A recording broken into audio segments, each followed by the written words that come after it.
Welcome everyone to Comics from the Multiverse, episode 363. I am Peter, and joining me, as always, is Matt.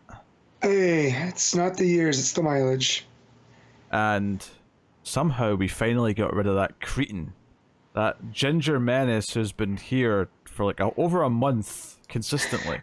Sorry, I wish he would just pop in. She's like, who, me? No, he's busy. He's got ginger business. I don't know what he's up to. But we're DC Comics podcast.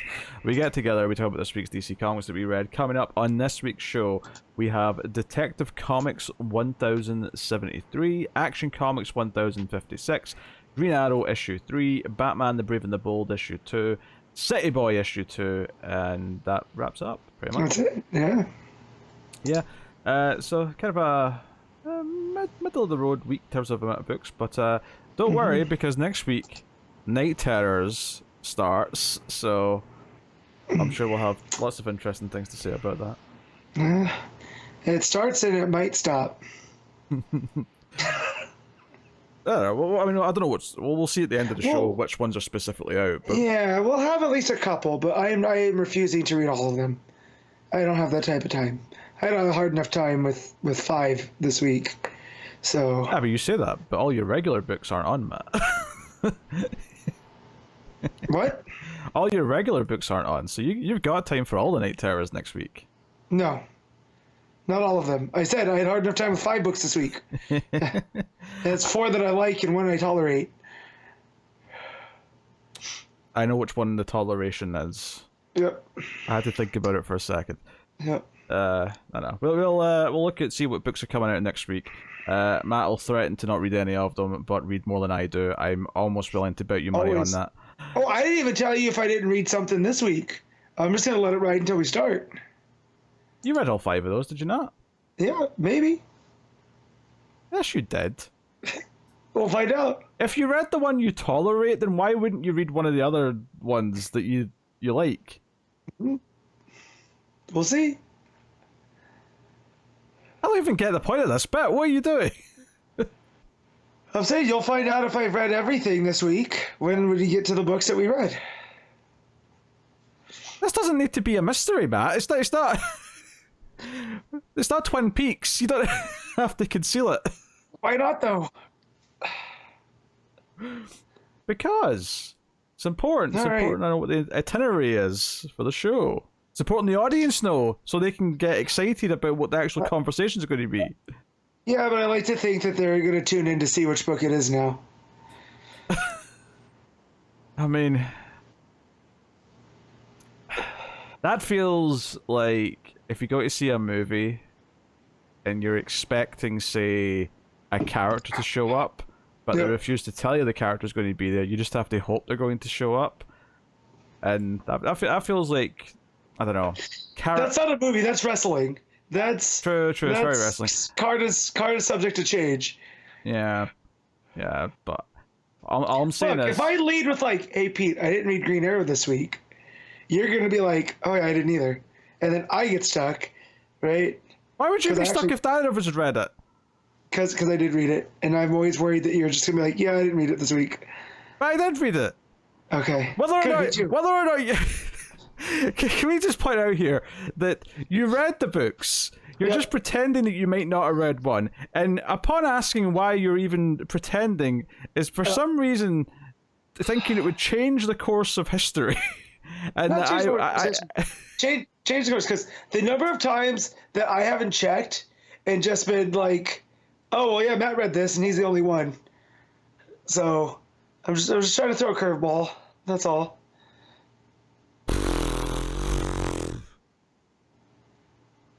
You just peppy because the new Indiana Jones out this weekend? Is that all this is? Oh yeah, and the Golden Knights are still the Stanley Cup champs, so... Well, of course they're still the champs. It's been a week. Yes, I know. I would imagine it's going to be about a year before there'll be a new champion. Yeah, I mean, we got till October, and then the new season starts, and then they're the defending champs. But still, hey, one of my friends won a local wrestling title last night. I'm very happy for him.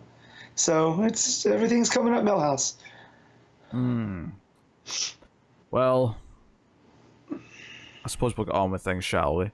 Yes. Can't have Matt in too good a mood. We need to start off with the ComiXology top 10, everyone. You know it's true.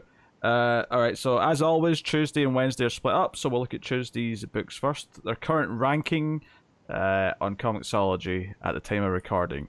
Any guesses as to what number 1 is, Matt? I'm gonna guess Brave and the Bold. Nope. Whoa. Oh man, Tech doesn't usually sell that well. Don't tell me it's Green Arrow. Nope. Okay, Action. It is Action Comics. All right. Should have went with your heart this week, Matt. I should have, but I always figure that Action comes in 1 or 2. So I gambled, you know. I'm happy that it's 1, though. Yeah, Action Comics is number 1, and then number 2 is Batman Brave and the Bold. Oh, wow. Which, I mean, to be fair, it's an $8 book, so I mean, it's more of an ask for it. Yeah, but it's also King and Gerads. I'm sure that moves some copies regardless of the price. Oh, no, I'm sure. I'm sure the reason why it's up as high as it is at an $8 book is because of their story. That said, these are just the digital numbers. I'm sure physically it's selling pretty well. Very probably. Number 3 is Green Arrow. Number 4 is Detective Comics. Number 5 is Fables 159. Number 6 is Riddler Year 1. Number 7 is Connor's current favourite book, Tim Drake Robin, issue 10. Number 8 is City Boy, issue 2. Number 9 is Batman The Adventures Continue, season 3. And number 10, because we're out of single issues apparently, is Nightwing volume 3. So, current Nightwing trade there. And there is technically some more single issues, but it's DC Ruby. Oh, and Harley Quinn. Harley Quinn's sold less than a trade. I didn't hear Harley's number and I thought I missed it. No, it's number 11.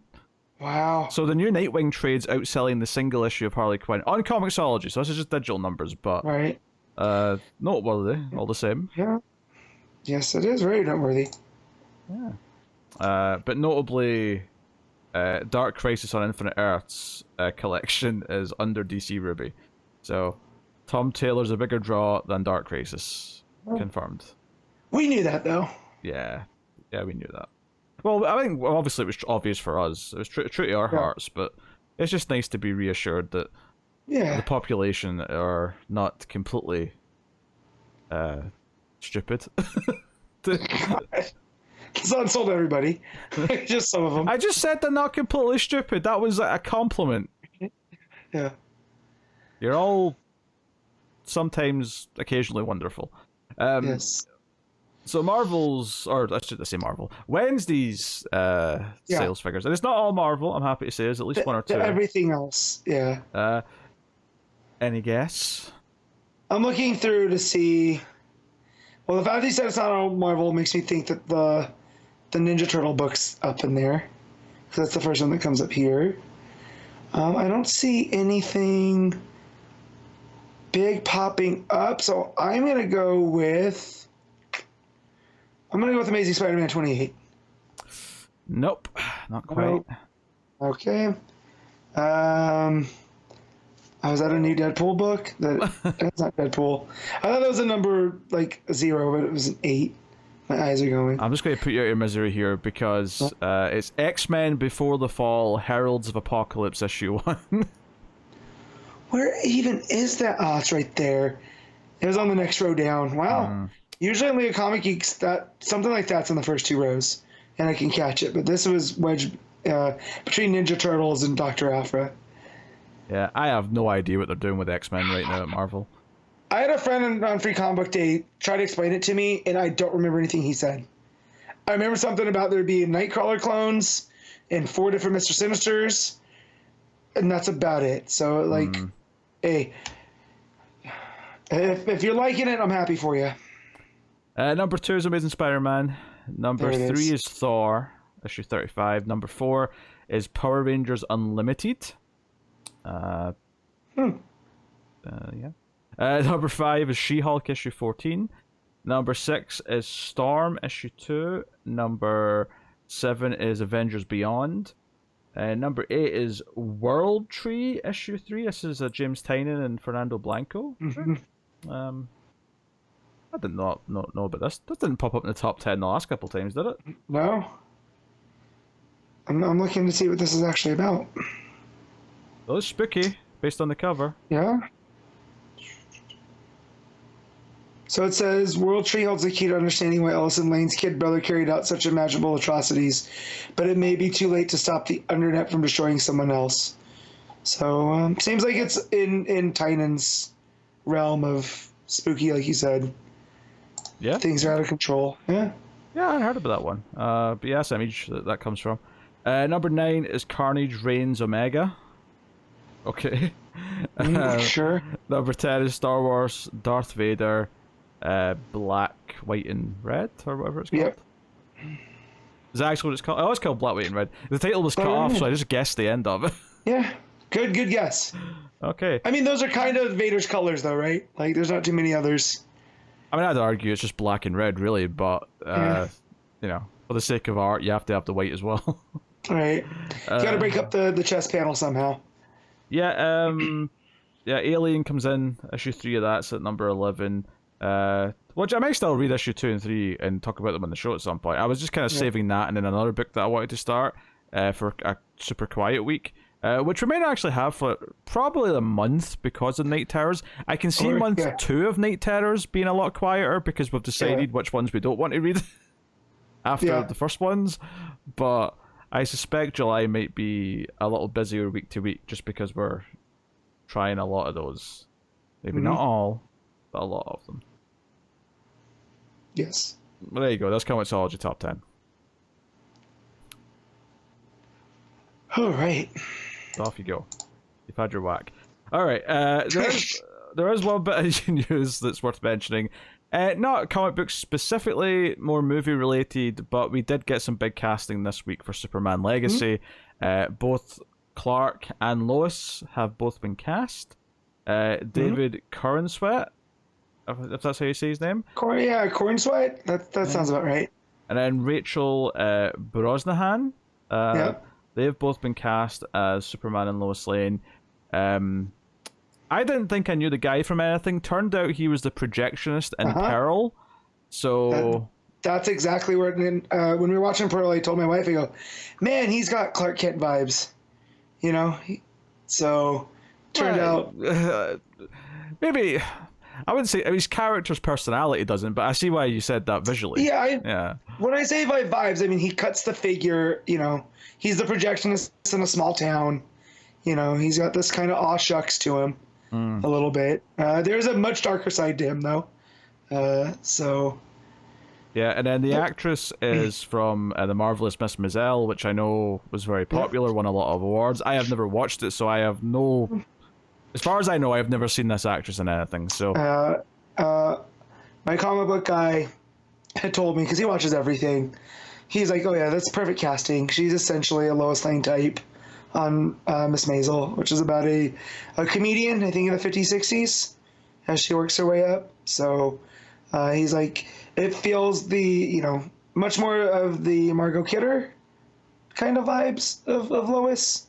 You know, she's sassy, and which makes me happy, because, I like a sassy Lois. What's the lady that's on Superman and Lois?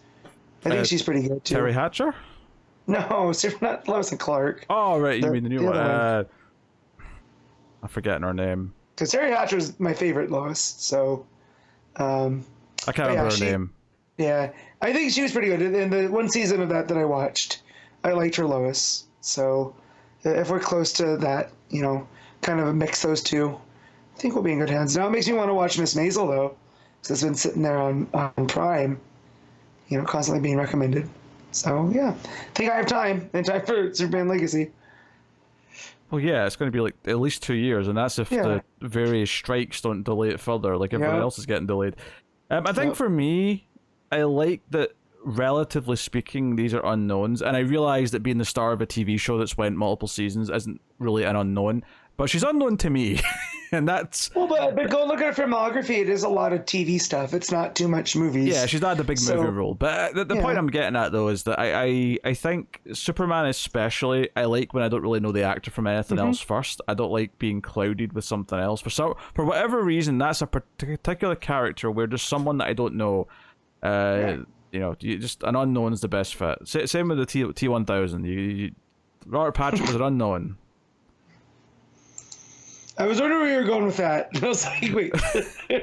Well, I was just trying to be funny more than anything, but it is a legit trivia question. If it ever comes up, what's the connection between Superman and the T-1000? Some people might say, "Oh, they're both made of steel." No, it's they were both unknowns when they were cast. Yeah, so I'm looking at her movie list, and it's not like a lot of stuff that I recognize. I'm sure she's been in movies, but yeah, nothing. Oh no, she has, but it's not stuff. I mean, The Finest Hours. That's the title. I know. I think Chris Pine was in that. The Unborn sounds like a horror movie. From 2009. Yeah. Oh, that movie's horrible. Oh. Yeah. Oh, that's a David Goyer production. That one. Gotcha. So, but yeah, then you get down to TV, and it's full of stuff. So, she was on the Blacklist for 6 episodes. Okay. Orange is the New Black. House of Cards for 19 episodes. So yeah, I'm very excited. I like I like when there's Superman news that's positive. Yeah. All right. It's perfect. Honestly, it's the best type of news that it could have been for this casting, but it's also not much to really say about it. It's just like, yeah, they cast people who look like they could be Superman and Lois Lane, but I don't really have much of an opinion on either of their acting abilities, which I actually like. Like I say, I prefer that they're unknown to me, but at the same time, it makes it mean that there's not really anything to say about them either, beyond just they look kind of like they suit the roles. You know, I can see him with the curl. I can see her running around the Daily Planet, and that's about it. He has the build of Superman, kind of in that same way that Christopher Reeve did, where they're just kind of like this big guy. And I think sometimes that goes a long way, because you want that guy to fill up the S. That was kind of a thing with Ralph, where I thought his performance was fine, but he always seemed like of a smaller build. And it felt like a guy in a Superman costume instead of Superman himself. You know? Yeah, it's not really like a muscly thing either, because it's not like Christopher Reeve was super muscly. It's just a sort of shoulders and chest kind of shape thing. Yeah, it fills out the costume. So, but yeah, very, very exciting. I mean, most of the things that James Gunn touched, I've enjoyed. So the fact that this is moving. Where did he touch you? Yeah, well, yeah. I would take a hug from him. But, James Gunn seems like a good hugger. But yeah. That was just a weird way to phrase it. James Gunn's touched things that I've enjoyed. Well, the things that he's touched, like, stuff like, not necessarily directed and written, but things that he's produced, just keeping that as a wide berth. Because it's not just his Marvel movies. Like, I'd rather enjoy Slither. And that's a completely different movie than like the vibe of what I would expect from Superman. Although they've also thought about aliens, so who knows? I mean, to be fair, nothing in his filmography really makes me think Superman necessarily, but he's saying a lot of the right things when he's talked about what the movie's going to be. So we'll see if he can pull it off. And it is a tall order because no one's been able to pull it off really in a long time. One of the biggest things about Superman as a movie character is that all the iterations we've had in the last, ever since Returns, really, have been kind of off. I mean, Returns had different problems to the modern ones, don't get me wrong. Returns was more just overly nostalgic, but missing kind of the actual, plot. I get how it's a, I don't want to say a sequel, but it follows in the footsteps of the first two Reeve movies. Like, it has that same tone. And it's a pleasant watch, although it's kind of boring in parts. But I feel like it is Superman. Superman doesn't throw a punch, really, at all in that movie, But he does Superman-esque things. Well, yeah, if nothing happens, then there's no punches to be thrown. Right. But he still lifts the big-ass kryptonite, I'm just saying, the entire plot of that movie, the concepts that went into it were very ill-informed from the get-go. Yes. There's not really enough going on to say, hey, this is why we need to make a Superman movie. It was all just kind of relying on nostalgia and repeating the whole real estate scheming from Lex, which just kind of it's fine in Superman the original, the first movie, like, that was just kind of the first crack at it, right? And Gene Hackman's really entertaining to watch in that role, but he's not really what I would describe as my preferred type of Lex Luthor. He's, he works for that movie and that's it. But, like, and obviously, it's just hard to talk about now because it's Kevin Spacey and exactly, and it sucks because, like, you don't want to praise it too much, but, like, playing a slime ball douchebag, who would have thought? He was just playing himself. Yeah, I mean, even the director's problematic as well. So the whole thing's a bit of a murky discussion point, to be honest. That's why I went to Ralph, because at least Ralph was pleasant as Superman. He did his job. Oh, Rose. I think I said Ralph there. I was like, who's Ralph? Who are you talking about? Ralph. Yeah, it's a different name, and he looked like Christopher Reeve a bit. So, but yeah. Just excited that this is, coming around. And again, positive news. People seem to be pretty positive about these castings because you always see in the castings, people always, but I haven't seen too many complaints. So that's tends to be good. No, that's true. I've not seen any broad negativity. And I think that's probably as well why having relative unknowns works, is because it's hard for someone to come out and say, oh, this guy sucks because of this, this, and this, when you're like, well, what have you seen him in? Right. Well, so, it's a blank slate from that kind of perspective. Whereas they announced Jared Leto for something, and I'm instantly like, not that I care about this, that's just fresh in my head because they just announced that Tron 3 is going to start shooting later this year, and Jared Leto's in it. I was like, oh, that's a double-edged sword for all the Tron fans who want another Tron movie, is they have to put up with Jared Leto. I know you're talking to one. I really enjoy Legacy, so it just seems like they're undoing. Because I feel like, is he playing Cillian Murphy's character, or is he playing the main? I have no idea. Is he supposed to be the hero? I have no idea who's playing. So remember they set up Cillian Murphy to be like this big deal, like he has this big cameo in the beginning, and then he's never mentioned again. I noticed that. I saw it for the first time very recently, and that stuck out to me that he was randomly there, uncredited. Yeah, he's supposed to be David Warner's son because it's Ed Dillinger Jr. So I feel like they were setting him up to be the heavy in the next one that never arrived. Mostly because Tron Legacy's kind of a mess. I enjoy it, but it more has to do with Jeff Bridges than anything. Essentially just being the dude in a computer. And there's some father-son themes that strike into me. But Jared Leto being announced for things. I almost was tricked into watching Morbius. And I didn't take the bait. So... was it not Morbin time? It was not Morbin time. Don't worry, soon it'll be Troning time. Yes. So, although that I would be tricked into saying. But yeah, someone was like, Morbius isn't as bad as people say. And I was like, I feel like you're trying to make me do something. I'm not wasting 2 hours. Like, all the legitimately great things I try to tell you to watch, if you fell for someone just saying, oh, Morbius isn't as bad as people say, I'd be actively annoyed at you. There's actual great cinema that you are putting off. Yeah. Right? For whatever reason. Hey, but you should be happy that I didn't. I still haven't seen Spider-Verse. I'm still trying to find... Well, that's still in theaters. I'm trying to get there. Yeah, I've not seen it either. So, all I hear is good things. It's another one. But yeah, let's see. I'm looking for who he's supposed to be playing. Although Daft Punk's attached again, so that's good. Because that might be the best thing about. That's the one carryover is Daft. Wait, didn't Daft Punk like disband? I don't know. It says they're still set to serve as composers. Maybe they're just disbanded as a band, but yeah. Like as a touring. Yeah. But as musicians, they're still together. Okay. Let's see. Garth Davis Leto's as one of the main characters. Oh God, he's also a co-producer. So yeah, he's probably playing a main. That's a bummer. That throws a wet blanket on Tron.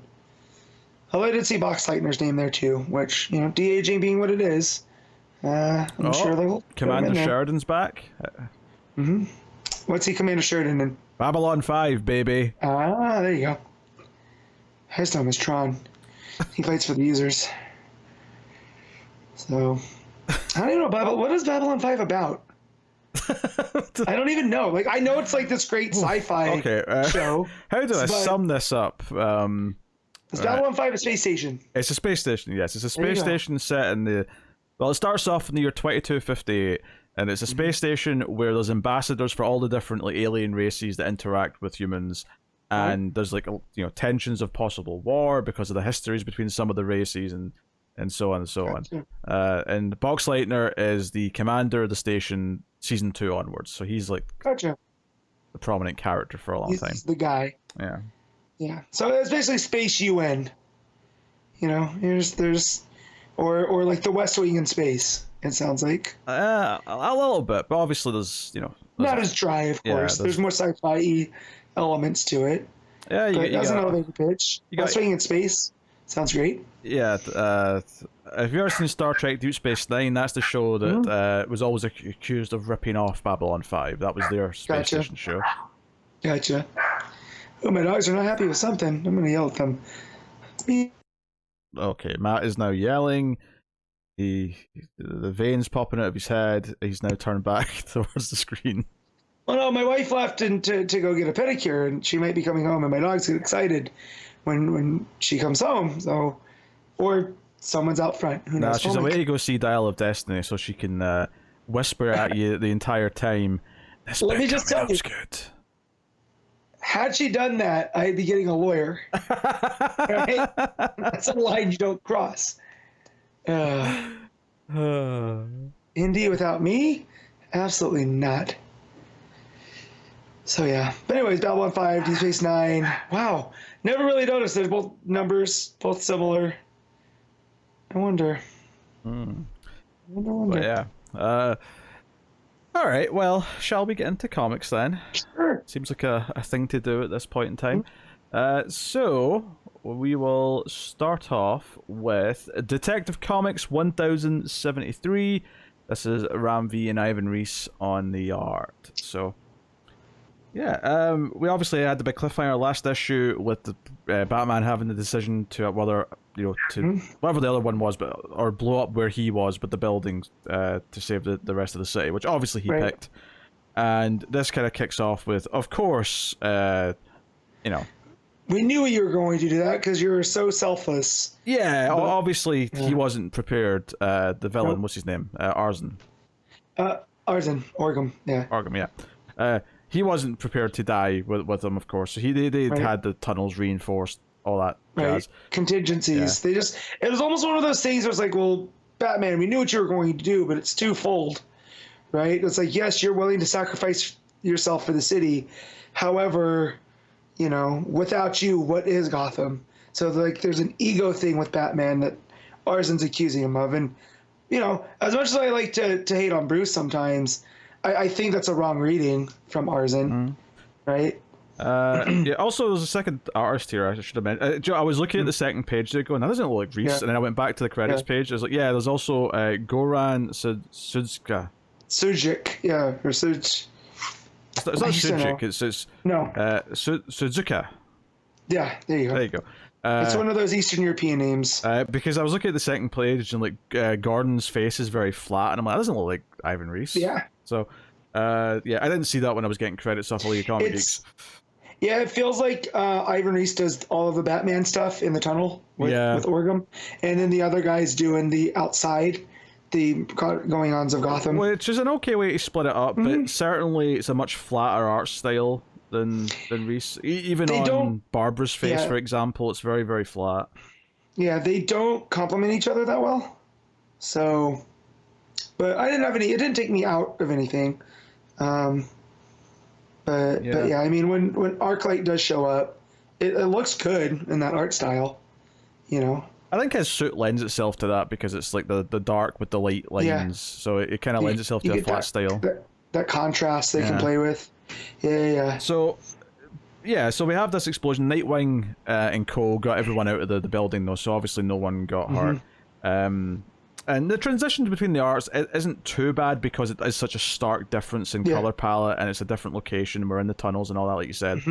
But the Arzen's big thing is, the Orgum's big thing is that they've got the lady with all the eyes, right?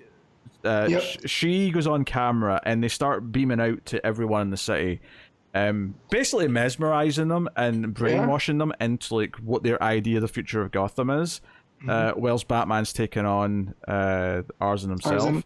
And it's actually, like you say, Arclight shows up and smashes all of Oracle's equipment to basically save her from being hypnotized, and then she calls her dad, and he is like, you know what, I've been brainwashed and like mind controlled and all these things before. I'm pretty... I've been Scarecrow gassed, Joker gassed, they've injected me with Venom. I think my brain's okay. I really did love that. That was a fun little piece from MV to show that Gordon, you know, he's got that dog in him. He also saves Montoya from being brainwashed because he opens the police truck and she's like staring at the screens like she's in. I love that he smashes it. She's like, "What the hell, Gordon?" And then it clicks. That was a lot of fun. Yeah, it's almost like time is frozen until they get smashed, and she's like, "What the hell are you doing?" And so we're setting up that a lot of the city is going to be kind of under the influence of the arguments, or at the very least not complying in the same way they normally would with everything going on. Right, because of that reality engine, right? That's deep in there. It's magnifying her powers. I do like, actually, Arclight showing up felt a lot more natural here compared to the last time the Vigil showed up, because we've read a couple of issues of their book now, they've established a lot more thoroughly to us, the audience, that they're about tracking down devices and technology that are too powerful and could cause too much harm. So the idea of this reality engine being something that's on their radar actually does make a lot of sense. Yep. I thought the same exact thing. So when he shows up, you know, I wasn't confused like I was at the first time. Like, wait, what the hell is the Vigil here? Because we had him in that one shot, you know, essentially. But here, like you said, two issues in, you know, Arclight being the point man on this one, especially too, you know, because it is using the TV screens and the monitors and all that other stuff. He's pretty effective. But yeah, no, I think her name's Shavad, the serpent, they keep calling her with all the eyes. Do you know what? I remember who all the characters in the family are. Yeah. But I don't remember any of their names. Yeah, they all just immediately leave my brain as soon as we're done talking about the issue. But the only reason I know that is because I'm open on a page that has her name. Oh, very good, very good. Yes, but yeah, she's, you know, the multiple eyes on her and stuff. It's all very cool. And we've seen her like mesmerize people and convince them to do things before, but this is obviously through TV cameras. This is a much grander scale. Yeah. One thing I will say I don't like about the art, specifically the Ivan Reis art, is I don't really like the choice when Arzen goes like supernova and like hulks up. I don't like that he physically gets like big and like, you know, 90s Bane looking with all the muscles. I actually think that's a bit... It feels really... In a story that's felt very fresh and different, and like we're introducing a set of unique villains that are functioning differently, I think having him just hulk up like he's Bane like this made him feel a bit more generic. So I think that was maybe a mistake on the choice of... Whether it was Ram V's instruction or Reese's, you know, decision himself, I think that was a bad choice to make him just go muscly like that. Yeah, like, because there's other ways you could do it to make him just as strong and bulky, you know. He kind of maybe turns to Metal Colossus style, or maybe even like the Thing, right? But just to have him venomed up, and it kind of looks silly with that tiny mask. Yeah, you know. Yeah. Like. Yeah, there's that panel where he's punching Batman and like the arms coming up into the next panel, and the face looks dead small compared to the rest of the body. It's just a choice I don't like that much. I think keeping him sleek, but just saying that he is stronger now without, you know, like maybe you could visualize it in some other ways, but I just don't think the going ultra 90s Bane look is what I do with it. But at the end of the fight, he actually takes Batman down by tricking him by holding like a vial of the asthma in his hand, and because he goes to punch Batman, then opens his fist instead.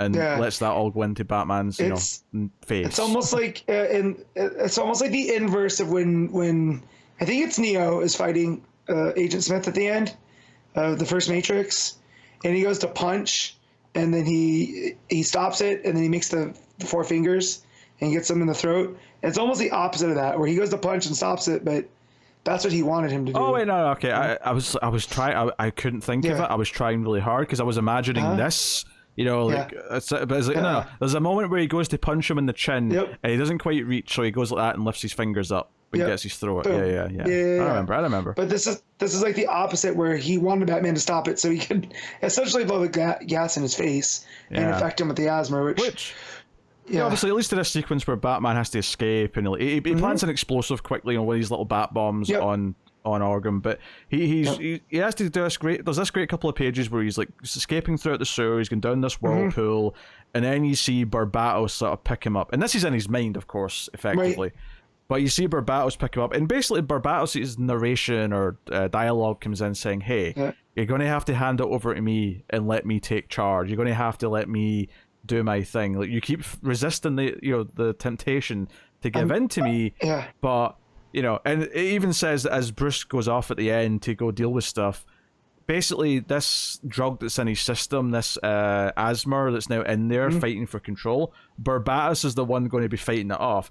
And I think what I like about this is that this more explicitly leans towards, at least in this context of this Detective Comics run, that Barbatos is less this, mythological thing that Grant Morrison set Barbatos up to be, and more the personification of like the demon that Batman is inside his own like mind, if you will. Right. It's what they're talking about at the beginning with Arzin, where he's like, it's your ego that won't let, like, yes, you would sacrifice yourself to save Gotham, but you also don't like the thought of Gotham without you.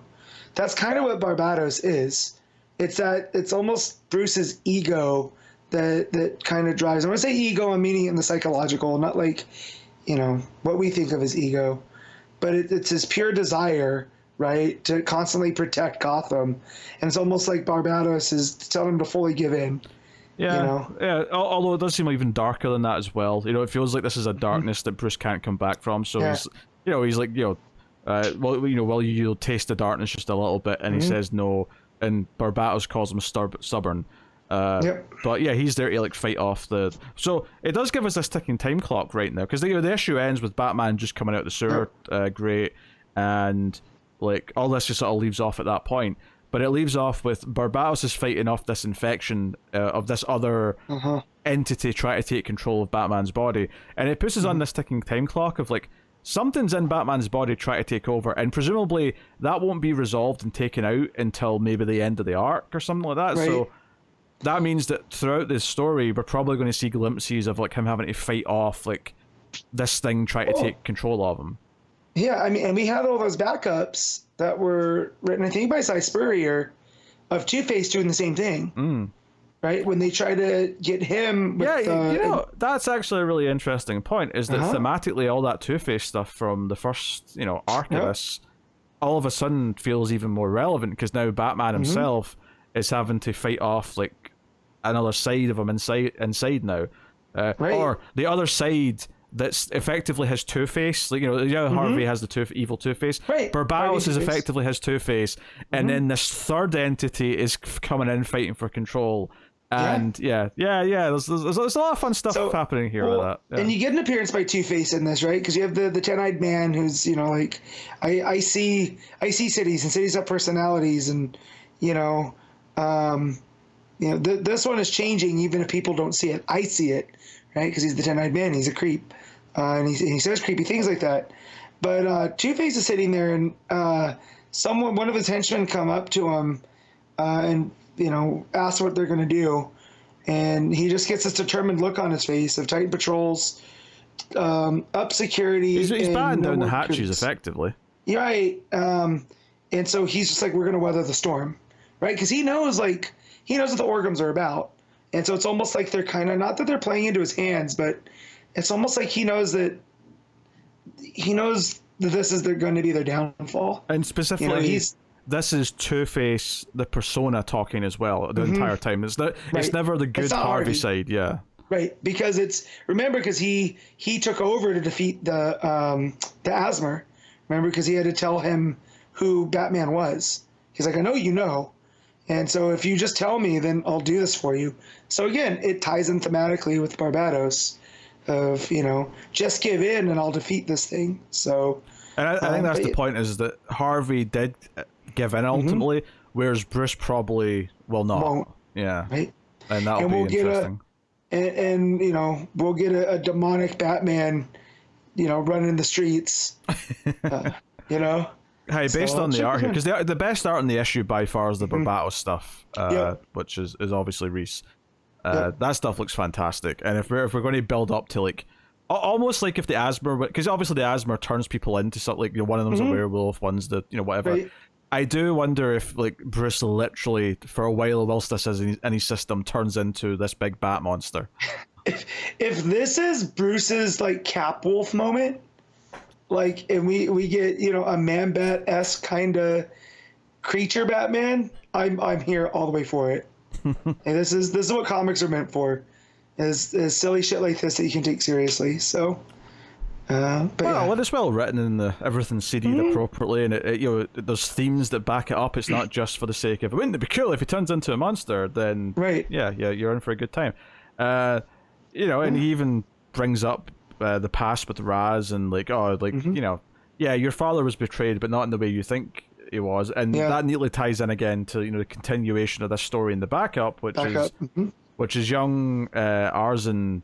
You know, he wanted to defend this tree, but these assassins shot from the League of Assassins, or are they from the League of Assassins? As we find out by the end. Honestly, the reveal that it was the mother probably who sent these assassins after her own son to like snap him out of this, you know, emotional shit was like the most predictable, and not in a bad way, but it was the most predictable thing that it could have been. Because I mean, she had her husband's best friend kill her husband. Yeah. So of course that she's gonna send, and like I also feel like if the assassins would have killed Arzen, she would just be like, okay, what's the next plan? You know, the big thing here is that so the you know, some of the henchmen, the guards, and the whatever, they come out and they kill 2 of the 3 assassins, and one runs into the garden, but they've got the garden closed off, so the assassin can't get out. And young Arzen says, "Hey, we're not going to just hunt him down. That's not enough. We have to do this properly." And basically decides to burn down the entire garden. And we actually get panels of this assassin burning in the flames as the entire garden's on fire. It's like the darkest shit ever. And my favorite thing of the whole backup is that when he suggests this, the look of pride on his mother's face at it's this almost evil like choice. she has tears in her eyes. Yeah, she's like, "Oh, my sweet boy." Yeah. Yep. Yeah, he goes all Seth Rollins and burns it down, even his beloved tree. That the whole point of that garden, right, was him finding the spot for that tree that him and his dad planted. You know, and they had to destroy parts of the garden. And so in order to, you know, kill the people that were trying to kill him, he burns everything down. Yeah, well, the whole thing last time was that you have to kill other things so that the one thing you want to live can live. Here it extends more into you have to kill everything to start again so that something new can grow, and you know Right. And so, you know, he's, you know, he makes that decision, and that's what she needs him to do, right? And then she has a music box made, which again, tying back into the music box from the very beginning of this arc in Detective Comics. She has a music box made from the burned wood of that tree for him. And then also filled with body parts from the assassin, right? Is that the same box? I wasn't sure if that was the same box. I'm not sure, but she gives him a box, and there's, you know, I don't know if that's supposed to be the idea of the tree in it, right? Yeah, the box, because the box she looks at in the last page, which has the tongue in the eye, which you're talking to her, might I add, and you know, basically giving her advice. Yep. Like, I didn't think that was the same box she gave to him. I could be wrong, but they look very similar though from the way that they're drawn, so I'm not sure. But the other one has like a little mini tree pop out and it plays music, whereas this one's just an empty box. Right, but is that supposed to be like? To me, I read that as that was his idea of the tree, right? This is what the tree's become. And so I didn't imagine like there was a little tree that popped out of it. So I mean, you might be right. I don't know if it's ultimately that important if it's the same box or not. It's I think it's, you know, she's getting this advice from body parts, and it's and this where it's intimated that she sent the assassins. It wasn't Roz. Yeah, right? And it's also motivated her son to like train, and he's just training constantly, because there's like a panel where it says, "Oh, ever since the fire, like there's been nothing but the sound of clanking metal You know, the idea that he's been sword training the entire time since. Yeah. So he's determined. Well, it seems, you know, he's he's got his goals now. He's dead set. You know, basically his mother got everything she wanted. Right. Right. And I also took it as, you know, this pulls him closer into her realm of the Asmer, right? Like his bodyguard that died, it's almost like she was like, he can't have that honorable man around or else he won't take the leap. So it's almost twofold, right? That she gets rid of this bodyguard, almost his kind of Alfred-like character, in order to push him down the dark path.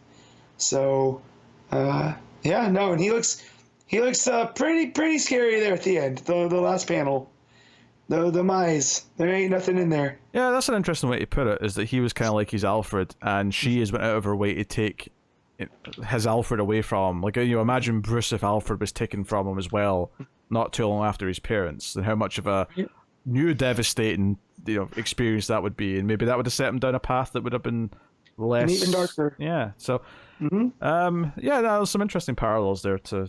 It's almost like he could have been another Batman with the way he was like going, but at every chance she is like, just no, push it further this direction at every possible juncture.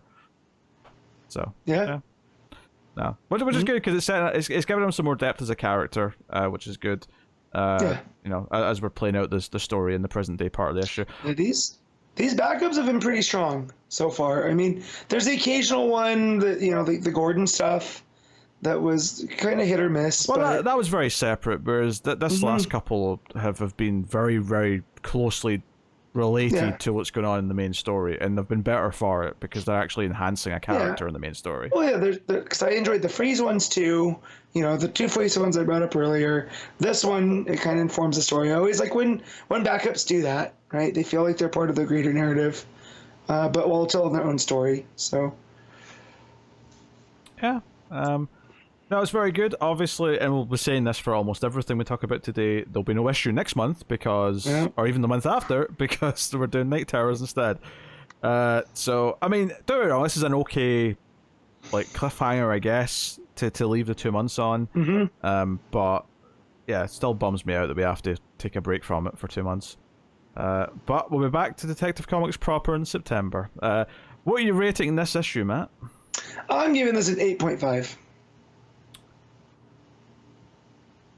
Okay, I think I'll go a little bit lower. I think because of the art shifting in the main story, and even the fact that even a couple of pages of Reis's art because of the choice with hulked up Arzen, I just don't think I can quite go higher than an 8. But I'll give it the 8 because I really like what the story's doing. I like the choices he's been given. I really like this fight for who Batman is inside of him now that he's been infected with the Asmer. Yep. That's all interesting. The backups enhancing the characters in the main story. They need the fleshing out. You know, unlike Batman and Co, who we've had for a long time, this is fleshing out one of the newer characters. So that's quite smart. Very good. So 8 out of 10, I'll say. All right, Action Comics 1056. Philip K. Johnson with Rafa Sandoval and Max Raynor on the art on this main story. So. Yeah, we start off mid-fight because we were fighting with Cyborg Superman last issue. That takes up a good half of the issue or so, I would say. Lots of double-page spreads. Lots of double-page spreads. Which in an action-oriented issue, not bad. Not a terrible decision. No, makes for a quick read. There's some good ones. It was a very quick read. You know, the one with Cyborg Superman in the middle, monologuing as the action sort of playing out around him in like these sort of circular panels, I thought was quite cool. That was nice. Ultimately, the big thing, though, is that Metallo's sister, like, basically when she fails to do what she was there to do, Cyborg Superman just tries to kill her.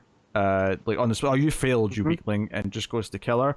And Metallo, obviously, isn't particularly happy about that, and rips Cyborg Superman in half. Long ways, not like... top bottom. Oh yeah. He goes from the sides like you're tearing a sheet of paper. Yeah, from the neck. So the head's on one side. It's not like halfway down the face, but like from the neck down the middle, he's ripped in half. Which is fun. They do mention that Cyborg Superman is still very much alive because his mind is in the Phantom Zone. This was just this body. And this was based off of the unmade technology, right? Or, Yeah. And the White Sun as well. So, because he was bragging to Superman early, like, you've never faced me at this power level before. I'm coming for your family because you couldn't save my family, and typical Henshaw stuff.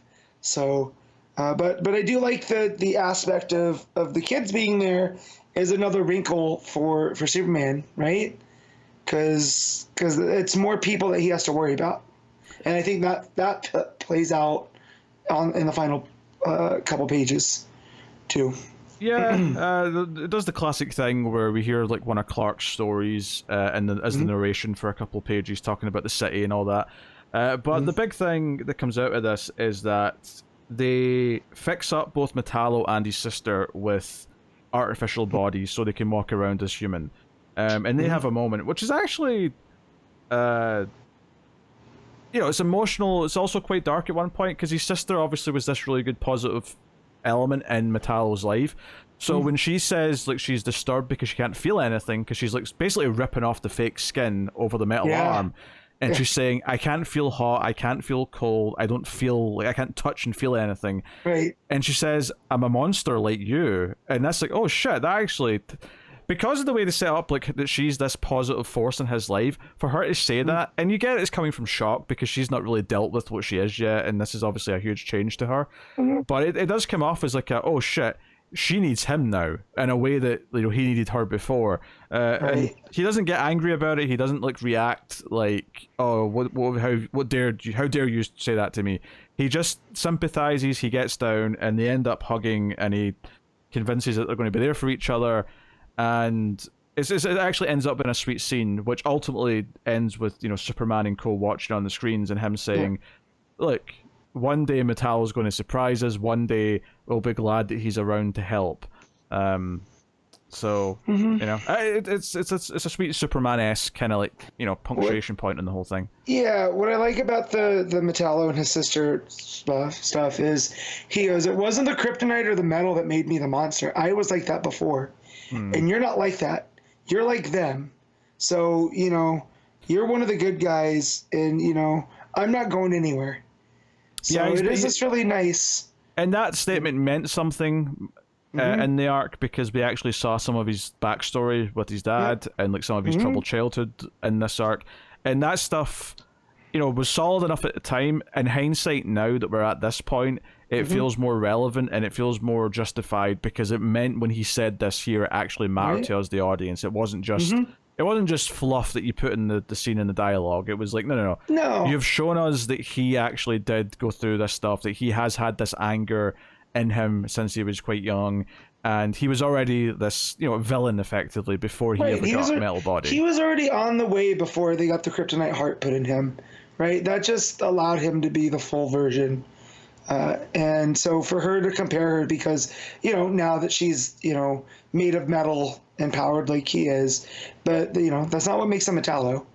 It's the, well, not even the lack of humanity, but it's that coldness that he had from the way he grew up. Well, yeah, I mean, that's the other thing about it is that him, that's what I'm saying, is that him being there for her now, to sort of see her through this when she was there for him, trying to make him better. And maybe she doesn't realize it, but in some small ways, she probably has made him better. Yeah. Like, those visits when he was in prison led, he didn't want to like take the new body when he thought he was working for Lex. He didn't want those things. He was resisting those things. And it wasn't necessarily out of like, something super noble, like he believed in the goodness of the world, but he didn't want to just be that again.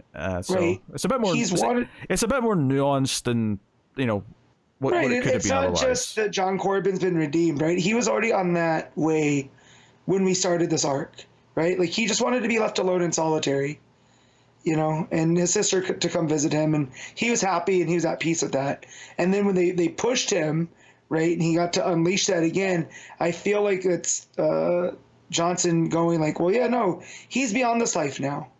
He wants to change. He wants to do that good, and it's mostly because of her. So how this ends here, when Superman does say that, like, maybe there'll be one day, right, he'll surprise us. It feels real because of the arc that we've seen him take. Yeah, and I like that it is more nuanced, though, because it isn't just this tale of redemption. It's actually a little bit more complex than that, because he didn't want to be a good guy necessarily either. No. He just didn't want to be what he'd been before. So he's kind of forced into these situations, and he's still ultimately only doing things because he cares about his sister right up until the end of the story. There's never a point here where he makes a heroic choice to do something good just for the sake of doing something good. He never does that. And it's for his sister. And I think what that does long term is that if you are eventually going to have him have those moments, it'll feel more earned when we get there rather than just rushing to it now because it's the obvious story to do. Right. So. Right. Yeah, because if he ends up like, let's just say hard up for money or whatever, I could see him not turning that down. It's almost like the Rogue's that kind of way, right? I don't feel like he'll be doing super villainy things, but he won't be on the up and up all the time. So yeah, which is not to say that I necessarily think this will, maybe this is something Johnson's got planned to pepper back in throughout his run. Maybe it's not. I don't know. It might never really go anywhere beyond this. This could be the last we see of Metallo in this run, and that would be fine. But I do appreciate that it was a little bit more nuanced and bad guy is now good. It was like, no, bad guy still get a lot of shades of grey, but he doesn't want to be a completely evil anymore, and that's something. It's a step in the right direction, even if it isn't the full thing. He's making the decision not to be a monster, right? Yeah. Yeah. So, but no, I like it. I like the art too. Like you were talking about the layouts for the fight scenes. Like it's a lot of double page spreads, but they don't feel the same, right? Like you have the one that has Cyborg Superman in the middle, and then everything kind of around him with circles, and then the next page is another double page spread, but it's all traditional, squares and whatnot. So it keeps it like moving, but you never get like bored. It's never that, oh, it's another double page spread with the big action in the center. It's all varied. And like Metallo ripping him in half like that, and it's done with basically in silhouette, looks really, really good. The greens and the gray off of Metallo with the silhouette. You have like blue sparks coming off of him. So thoroughly enjoyed the art in this issue. Yeah, I actually really like the 2-page spread where Superman's hovering above the city, and it's when he's reading out his article in the narration. It's really nice. It's also a much more calm and peaceful color palette than all the pages up until that point, which makes sense because it is this calm and peaceful sort of bird's eye view as opposed to an action scene.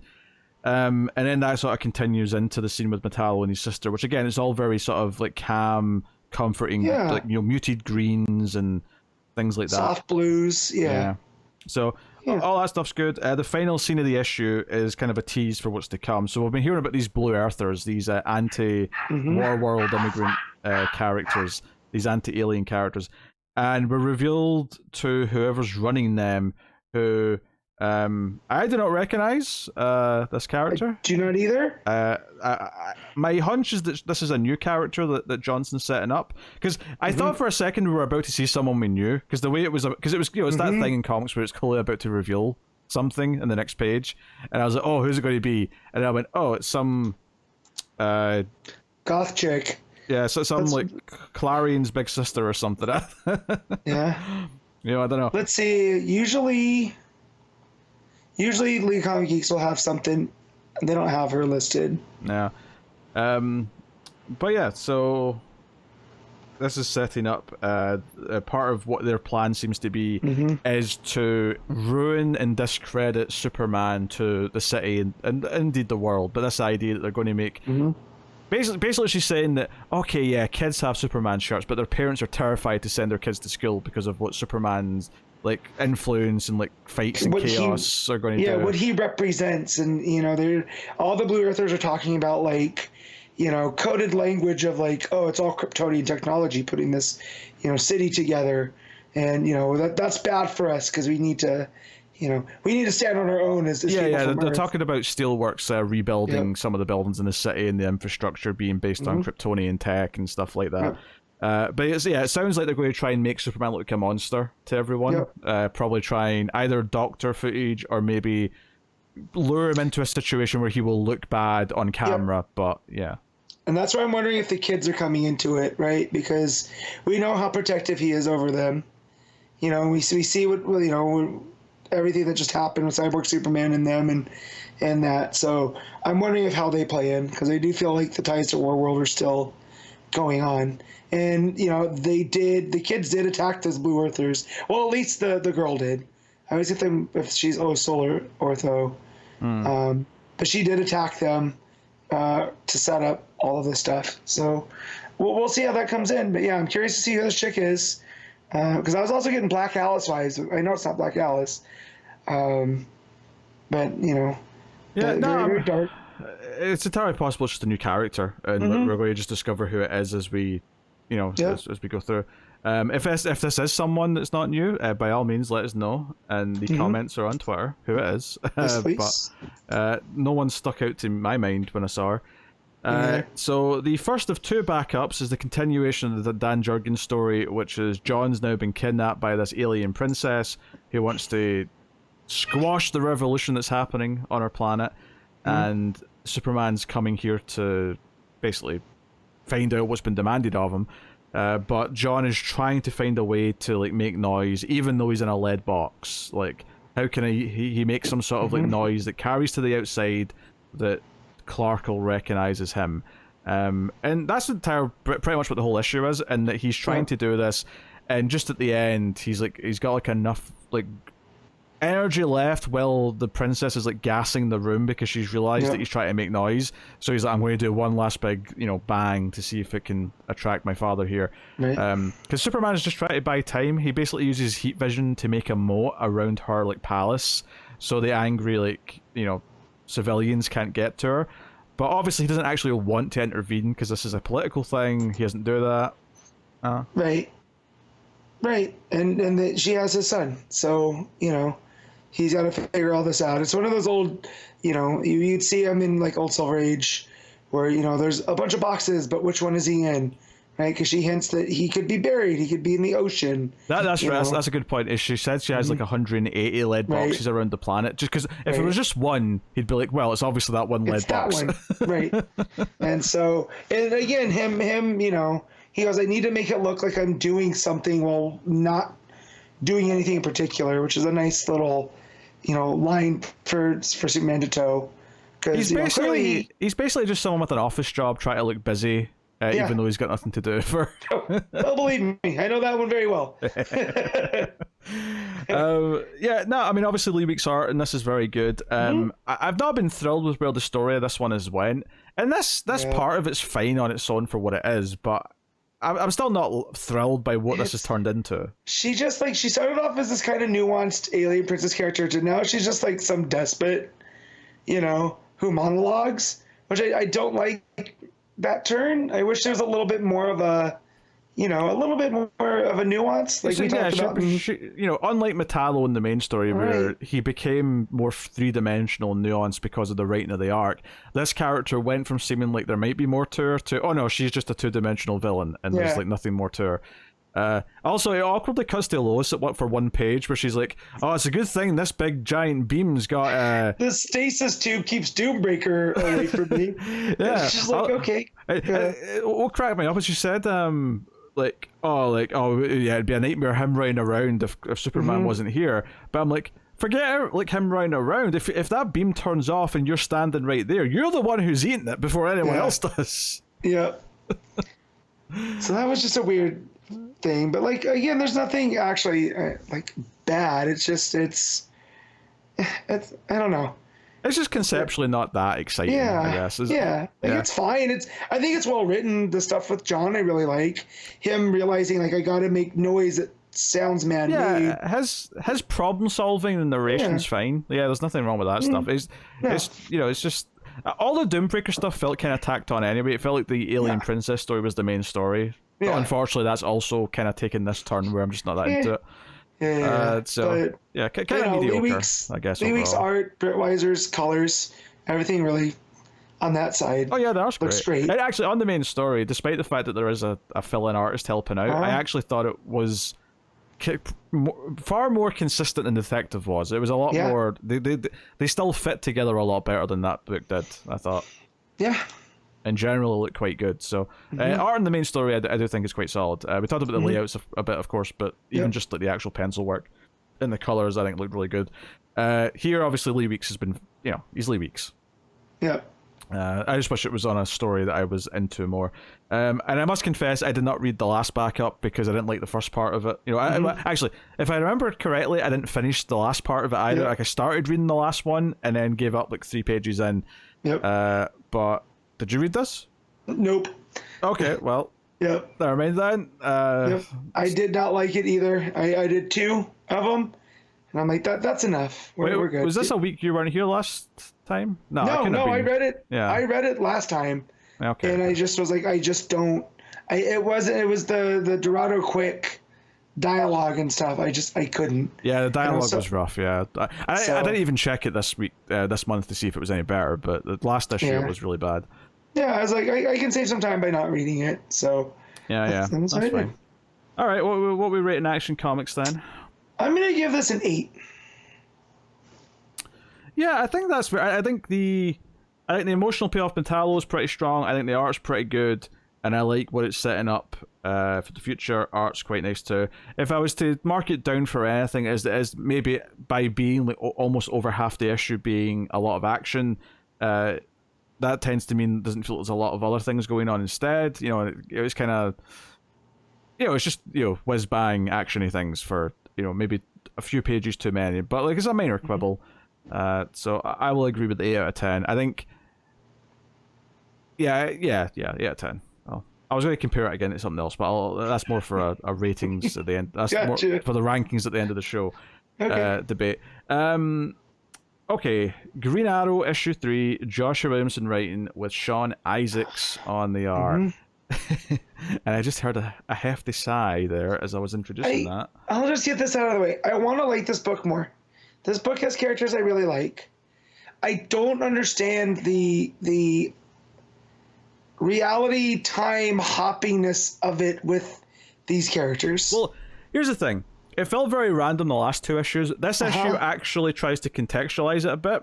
Obviously, it doesn't give us all the answers, but it turns out that this reality jumping nonsense that's happening seems to be more related to shows than anything else. And it's all basically, you know, it like, so she explains that ever since she left her dad, she's been jumping around reality like this and settled eventually in Alleytown in Gotham, right? And that's where that's where we were introduced to her again in you know, in recent history. And that's okay. So they're establishing that she's tied to this. And then as the issue goes on, it turns out that the reason why that was happening, so that effectively, as I was reading this issue, I was feeling like this entire arc is just to explain why shows and like the Green Arrow family have all been disconnected up in, you know, for recent years. And all I could think was, I don't like that they're actually making this like a canon thing. That me too. You know, like just bring them back together. You don't have to explain it.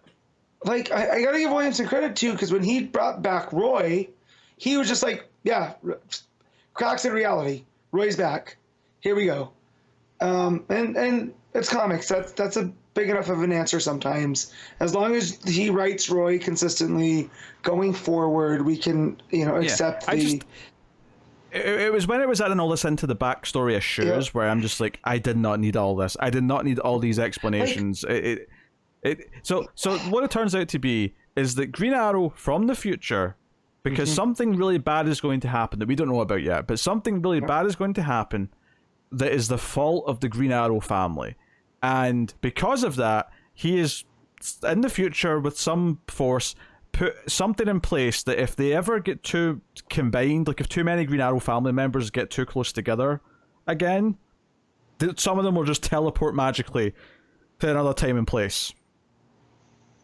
Like, I hate this. I'm not trying to talk bad about Josh Williamson. I like him as a writer. I met him. He's very nice. This is a terrible idea. This is just good writing for me.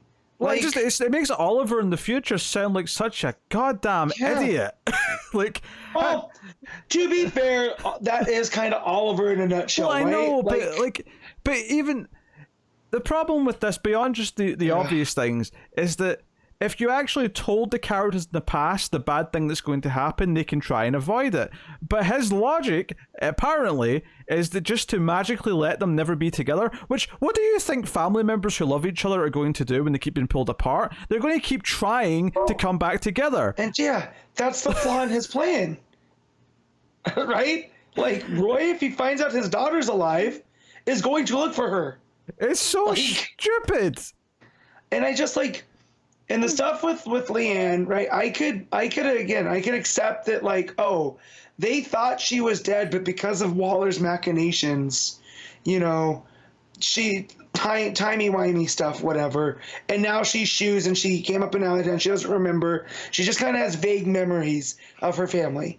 Like, that tells kind of the same story, and you can add the reality jumping stuff around there, but just like the stuff from Oliver, that like they can never be together because there's this dark figure, and I'm thinking, I was like, who's this guy that looks like Oliver? Is this like are they playing into when Waller went to Earth 3? Like, is this Evil Arrow? Like, and no, it's Ollie from the future. Yeah, it's just Oliver from the future. Yeah. I will say I did get a crack up out of Peacemaker and Roy having a shooting contest. And, you know, Roy being able to goad him into it. I thought that was pretty fun. So that there is some positives here. Oh yeah, that's a cool separate scene. That's Dinah and Roy are trying to interrogate Count of Vertigo, and Peacemaker will step aside and let them do that based on this shooting competition. But as for the main story, though, most of the issue, it turns out, is taking place in the Legion of Superheroes time. And Connor's been there for a little while. He's got longer hair, and obviously Oliver and Leanne have just shown up there. And this is where they get a lot. They find out a lot. Cause basically, Brainiac 5 or whoever is like scanning them and trying to figure out what's going on, and they come to all these conclusions. Well, doesn't Brainiac say that there's like a device in their neck, and that's what makes them think? It's Suicide Squad style, like bomb in the neck, but it's not a bomb. It's a teleportation like trigger. Also, what, like, okay, look at the Arrow family, right? And there's not, like, outside of Dinah, there's not really a member that has like reality warping stuff, right? Or potential. So like, Williamson's really gonna have to try to pull off whatever this event happens that causes Ollie to be like, the family can never be together.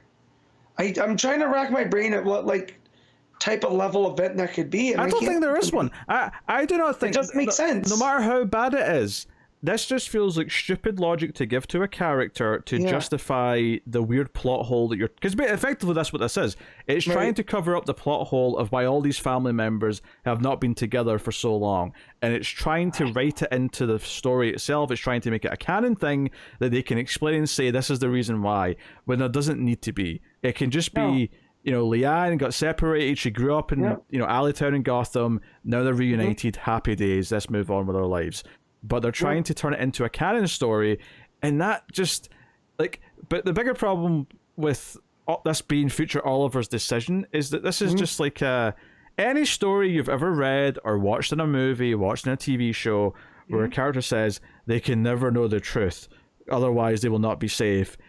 9.999999 times out of 10, the character having more information will make them safer, right? Every time.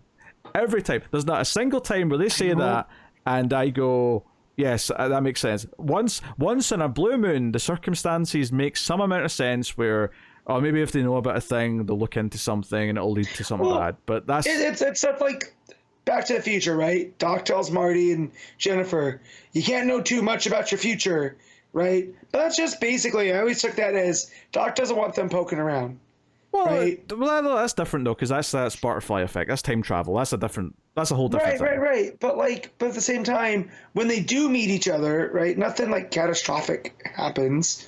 You know, so like you're talking about the 99.99% of stuff. Like, you're right. Just the more they know, the better that they'll be at handling something. Yeah, so, that's a very different thing. I'm talking about when a character's like, I'm not going to... I mean, I suppose the obvious example, given we're talking about superheroes, is that I can't tell them that I'm really Superman because it'll put them in danger. No, if they know that there's going to be supervillains coming after them because they're related to you, then maybe they'll take precautions. Yeah, maybe they'll make decisions with all the information at hand for better decisions. I like to think this is how Bendis went and pitched the revealing Superman's identity to everybody. I was like, look, no, they'll be safer if they know. It's basically that, but turned up like several more notches of like their entire family can never be together. If there's ever more than 2 of them or 3 of them together at a time, then reality starts warping and people get sent to different times and places. Like, it's so stupid. Also, and what constitutes as part of the family as well, because during Rebirth, we had Dinah with Ollie and Emmy and Diggle. Like, that's 4. Does Diggle count as part of the family? Does he not? And if he doesn't, then why not? Because it's not like Dinah and Ollie are married. She's not technically part of the family. She's part of the family to us, in the general sense. But that would make you think that Diggle should also be included. And maybe even, what was the other guy that hung around with them then? The sort of nerdy one. Yeah, you had the tech guy. Fife. I can't remember his name. Fife. There you go. That's the one. Yeah. What about Fife? Like, this is like 5 family members now. Isn't this too many that should kick everything into like alternate like reality jumping? I don't know. Yeah, it's just not good storytelling. It bums me out. So, because I've been one of Williamson's biggest like flag bearers. Matt, you say this every single time we're shitting on a Williamson book. You have to bring up, I've been his biggest defender, and I love his other books. But it just. Because it feels like I feel like I have to justify. It doesn't matter now, though. You've said it enough times. We've had so many of these books. Like, this is just the status quo we're in. I feel guilty, though. That's all. I want to like this more. I do. But it's making it very difficult. And it definitely makes me worried for Night Terrors. Like, even more than I already was. I'm talking about the main book, not the tie-in stuff. The main book. That's like a 4-issue thing, right? It's like 2 issues per month. Yeah. So it bums me out. That's all. I want to go back to the days of Robin, doing a Mortal Kombat tournament, and everything was simple. That wasn't even that long. That was like 15 months. But like, when he's not doing reality-altering stories, I feel like he writes stuff that we like. And I feel like when he's changing reality, he just doesn't have it. Like, I remember people roasting Jeff Johns for, the reality punches. But at least that, made canonical sense for all of these changes that had happened over time, and at the end of the day, it doesn't matter. That's actually something to say, is that this feels like him trying to do a Jeff Johns thing, and it's falling flat in its face. So it's not working at all. Nope. So, but yeah, whatever, people were detracting of it at the time, but I felt like it made story sense. This doesn't make story sense. I mean, clearly some people are always sensitive to it, and I clearly can like it if it's done, in a way that clicks with me. But Williamson never clicks with me when he's trying to do stuff like this. It always feels, as soon as he started introducing all those other forces in the Flash, it was like, anywho, what are you rating Green Arrow? This is a 4.5. Because even the art, I don't know if this is probably just me being biased. I didn't think the art was as crisp as it has been. Like when it started, maybe it's the colors and the inks, but even that. So yeah, 4.5. Yeah. I'll go with a 4. Yeah. 4.5 from you is quite harsh, actually. Yeah, I know. I don't like it. I feel guilty. Oh, I bet you do. Alright, let's move on then to Batman, The Brave and the Bold, issue 2, Tom King and Mitch Gerads. Now, obviously, it's not just them, it is an anthology book. There's 3 other stories, but much like last month, we've only read, well, actually, I don't know, maybe Matt did read another story. I read the Joel Jones because it's like 6 pages. So I can talk about that one. Oh, you're breaking out all the. It's a nice little palate cleanser that's didn't leave me feeling sad and scared like the end of this one. So okay, yeah. So we gushed over the last part of this story. This is obviously the Stoker of Joker's first, rodeo in Gotham, and this issue likewise starts off with another rich guy who's been promised that he's going to be killed by the Joker at midnight.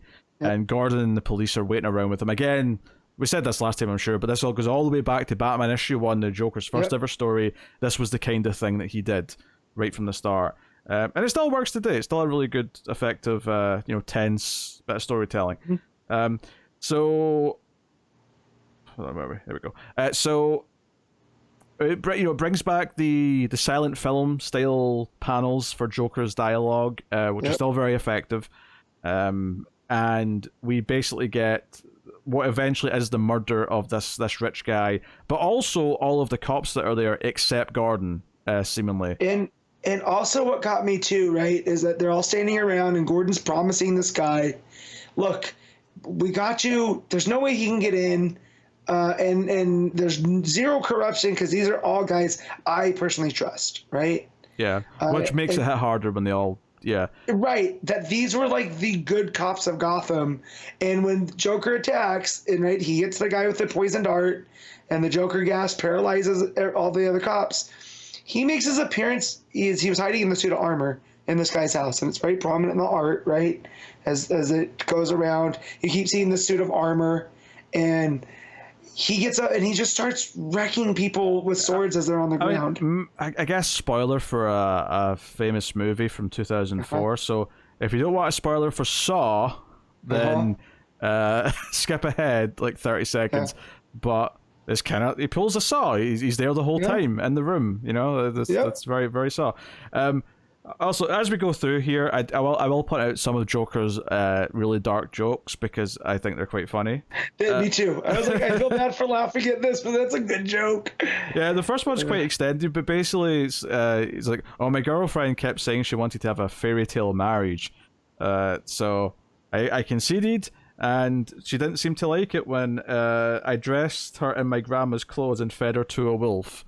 It's not the best one in the book, but it got a chuckle out of it. Yep.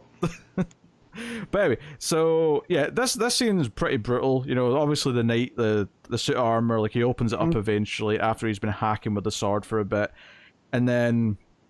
But it's also the way that Gerads is drawing him with the dark pupils too. It gives them a demonic presence, like even more so than the Joker. Like it's definitely playing with the whole theatrics, right? Because this is Gordon's point of view, you would think. Right? Yeah, it seems like it, because it's always looking up at him. Yeah. Right. And with the effects of the gas or whatever, it kind of feels like when people see Batman, right, and they think he's more creature than man. So I felt like it was kind of playing with that whole idea too. Yeah, because it's building the myth of the Joker. Yeah, Gordon and all the cops are paralyzed. They've been hit with gas, not Joker gas, just paralyzing gas. Whereas the guy that he's there to kill, that he said he was going to kill, he immediately got darted with a Joker toxin, so he's smelling dead, as you expect. But the cops are just paralyzed, which actually is time for joke number 2.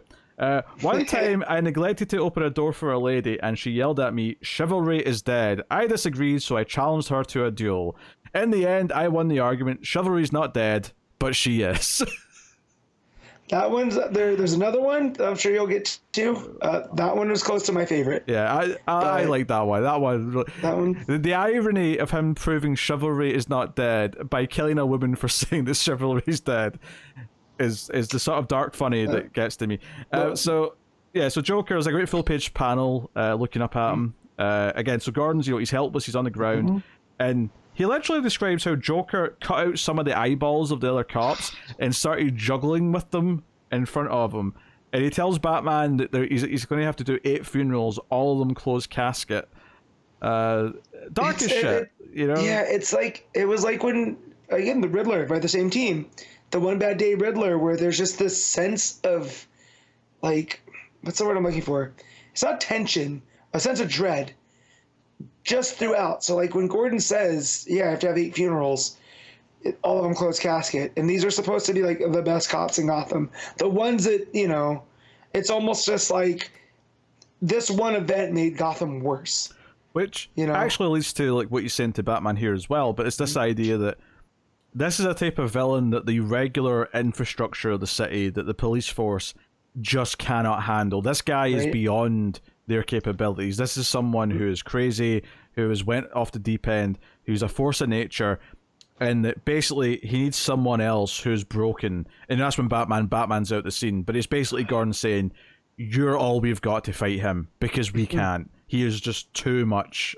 He's too almost like ethereal of a villain for them to even." Again, this is what builds the myth of Joker, right? Yeah, it's building that aura that he carries. So Batman's big plan to lure the Joker into a trap is to talk to the rich asshole that he was talking to last issue at the party, and basically he says, "Oh, I'm going to do this thing where I'm going to say the Joker can't kill me, and I'm going to knock the Joker out when he gets here, and I'll be the guy who took down the Joker because I'm a badass." But he's saying all this, and he says it in really sort of non-Batman-y dialogue. It all sounds really weird, but it's intentional because he's trying to sound like a dude bro, and it's basically to convince this arrogant asshole to do what he was suggesting, so that there's a trap laid for Joker, because he thinks Joker will see it coming if it's from Bruce Wayne. It'll sound too good to be true, whereas this guy's the perfect schmuck to do this. Well, and that goes into the moral that Alfred tells Bruce about. He goes, "Your father used to like to fish, and I would offer to bait the hook for him, and Thomas would tell me, like, no, I have to kill the worm in order to eat. So it makes it, special, right?" And then Bruce says, I believe, something like, "Well, I wouldn't kill the worm," And Alfred's like, "Well, yeah, but that part of it is like, you're sacrificing this for something bigger, right?" And it just made me look at Bruce thinking like, "Oh, I'm going to get out of this by using this guy as bait," right? And he gets him killed, right? Like, it's like he's overestimating his skill at this point, right? Because this is still year one. Yeah, it's still year one. Alfred's basically saying, like Thomas, like basically it was only honorable for him to kill the worm himself because he was the one going to be benefiting from it. And Bruce's response is, "No one dies." Like very stern, very Batman, like no one dies. Like, I'll stop anything from happening. But we get this like montage of like different criminals talking about this rich guy who's clearly been bragging that he's going to take out the Joker. And we even see like the guy lying in the table in like what looks like the morgue that Joker's like hearing this from. He's operating on him while he's awake. Yeah. Talk about Saw. Like, whew. Yeah. And then you see like from behind like the curtain, that slightly transparent medical curtain where you just see sort of his like silhouette through it. It's super atmospheric, super grime, dark, all that stuff. And sure enough, we go to this rich guy Nelson, who's sitting with a gun in his hand, and he's big mansion waiting for the Joker. And of course, he hears a knock at the door, and he's like, "Who's there?" He's like, "Justin." He's like, "Justin who, you effing clown? Just in time." And then Bardsy's in. He gets shot multiple times in the chest, which I assume he's wearing a vest, or maybe he's just Joker, so whatever. Right. But he's screaming at him. I love this. So he's stabbing at him, and he stabs Nelson through his hand. It's super violent. But this page, which is split up into 6 panels, the stabbings are all on the left side. On the right side, it's just the silent cinema text for his dialogue, and it's just Joker saying over and over again, "Do you get it?" So I'm just imagining Joker stabbing at someone going, "Do you get it? Stab, do you get it? Stab." Yep. That is about as manic as a possible like scenario as I can think of. It's and it makes him feel like a proper slasher villain, right? Oh yeah, it makes him scary, yeah. Like the way that he just comes through, and he's never it's Michael Myers-esque, right? Where he's just not going to stop. He's almost a force of nature at this point. Yeah, he's just a lot more chatty, obviously, but of course. Obviously see Batman's hand coming at the end of that page though, and then next page Batman's got him by the shirt. And I think it's interesting that Batman's first thing is to tell Joker, because Joker's so scary to everyone else, and Batman's thing's obviously about fear, and that criminals are superstitious, they were cowardly, blah blah blah, and he's basically asserting to Joker, "I'm not going to be scared of you, but I am the goddamn Batman, so you're going to be scared of me." He's basically trying to, like, obviously this is his tactic with everyone, but on some level it's like either he's underestimating Joker or he's trying to convince himself that's true. Yeah. As he's coming after Joker. Who, by the way, before he jumps out the window, does tell a joke. Here's one. What did the cannibal do after he dumped his girlfriend? He wiped his ass. That was a groaner one for me. I don't know, that's pretty funny. I'm gonna chalk that up to Joker, just stabbing a dude, adrenaline's going, he's not thinking clearly. But this one. I was digging around in my backyard and I found a lockbox. I pried it open and it was full of cash, thousands of dollars. I rushed inside to tell my wife, and then I remembered why I was digging in the backyard. That's my favorite one. That's the one that got you the most. That's the one that got me, because that's a joke on levels. Yeah. So. Oh dear. Honestly, one of my favorite panels of this whole thing is on that page with that joke, and Joker's kind of gotten away, and it's like he's hitchhiking, and there's just this kind of like foggy panel of him standing with his thumb out. It's the stuff of nightmares. It's beautiful. Like it's just scary clown standing in the fog. I don't know how you consider that beautiful. Yes, Gerads' art is beautiful. That image though, yeah, beautiful in a horror way though. Yeah. But like, and he obviously kills this guy who drives up to see who it is, and just he literally yeets him out the car. Well, I do like though that he, anytime he stabs, he does say, "Do you get it?" Yeah. So it's like, getting the point across, if you will. Batman obviously gives chase. Probably one of the weaker jokes for me in this page, which is someone was jumping at a restaurant and someone said, "Does anyone know CPR?" And I said, "Not off the top of my head, but if you hum a few bars, I might pick it up." And then everyone in the place started laughing and laughing, except for one guy. Probably the guy who was dying. Right. And I think that one's about delivery. Yeah. I think the right person delivering that joke, it works. That's true. Yeah. If someone, it's the way you say, except for that one guy. Yeah. Yeah. It's the way you say that probably that gets it. Also, my girlfriend's dog died and she took it really hard, so I tried to make her feel better by buying her an identical dog. But that just made her more upset. She just shouted at me, "Why would I want two dead dogs?" That's an Always Sunny plotline right there. Oh dear. So yeah, that's a Frank Reynolds thing to do. So Batman tries to jump out of this car, and he ends up getting hit by the car or whatever, and like falling to the ground. So Joker actually gets a chance to just stomp at him and kick him when he's on the ground, and it feels really manic. There's blood spatter kind of coming up as he's kicking Batman while he's down, and Batman's trying to say the word pathetic, but he can't get it out because he keeps getting kicked. Yep. Also, actually, that's maybe my favorite joke now that I'm thinking about it. Give a man a match, he's warm for a day. Light him on fire, and he's warm for the rest of his life.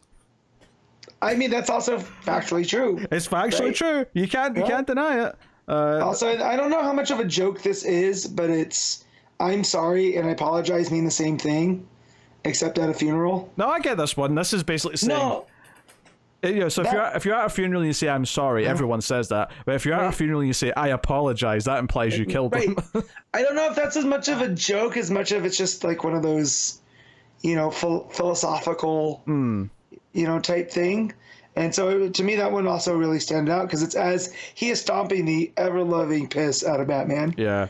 I read a whole book about an immortal dog. It was impossible to put down. That's good. That's a Tim joke. Honestly, that's a Tim joke. The worst joke here, probably just because it was so predictable, was the one about the bananas, where he's like, "Someone told me that humans eat more bananas than monkeys." At first I didn't believe them, but then I was like, when was the last time I ate a monkey? Like, that punchline is so obvious that that one didn't land for me at all. But almost the rest of them I thought were great. I mean, they run the gamut, right? And not all jokes are going to hit for everybody. Even Joker knows that. Yeah, so we're actually at the end of the story here. He's stomping the shit out of Batman, and then he throws Batman over the bridge that they're on. And he's falling from the bridge. It looks great. I love how in the last panel you can see Joker's actually waving goodbye. On the bridge. He's tiny in the frame, but you can see him. That is so funny, though. And it does that thing as well where same as the last issue, where the silent film caption boxes start to deteriorate as if the film's going out of whack. Wonderful. And this issue is, when you look back at it once you've read the whole thing, I think it's exactly what it needs to be. This is Batman thinking he can deal with this new threat, but he doesn't actually properly take him as seriously as he should yet. Yeah. he's no longer fighting gangsters and criminals. Yeah, this is a whole new thing. It's a whole new thing, and he's got to adjust, right? You know, in hockey they say you make the adjustments in between the periods.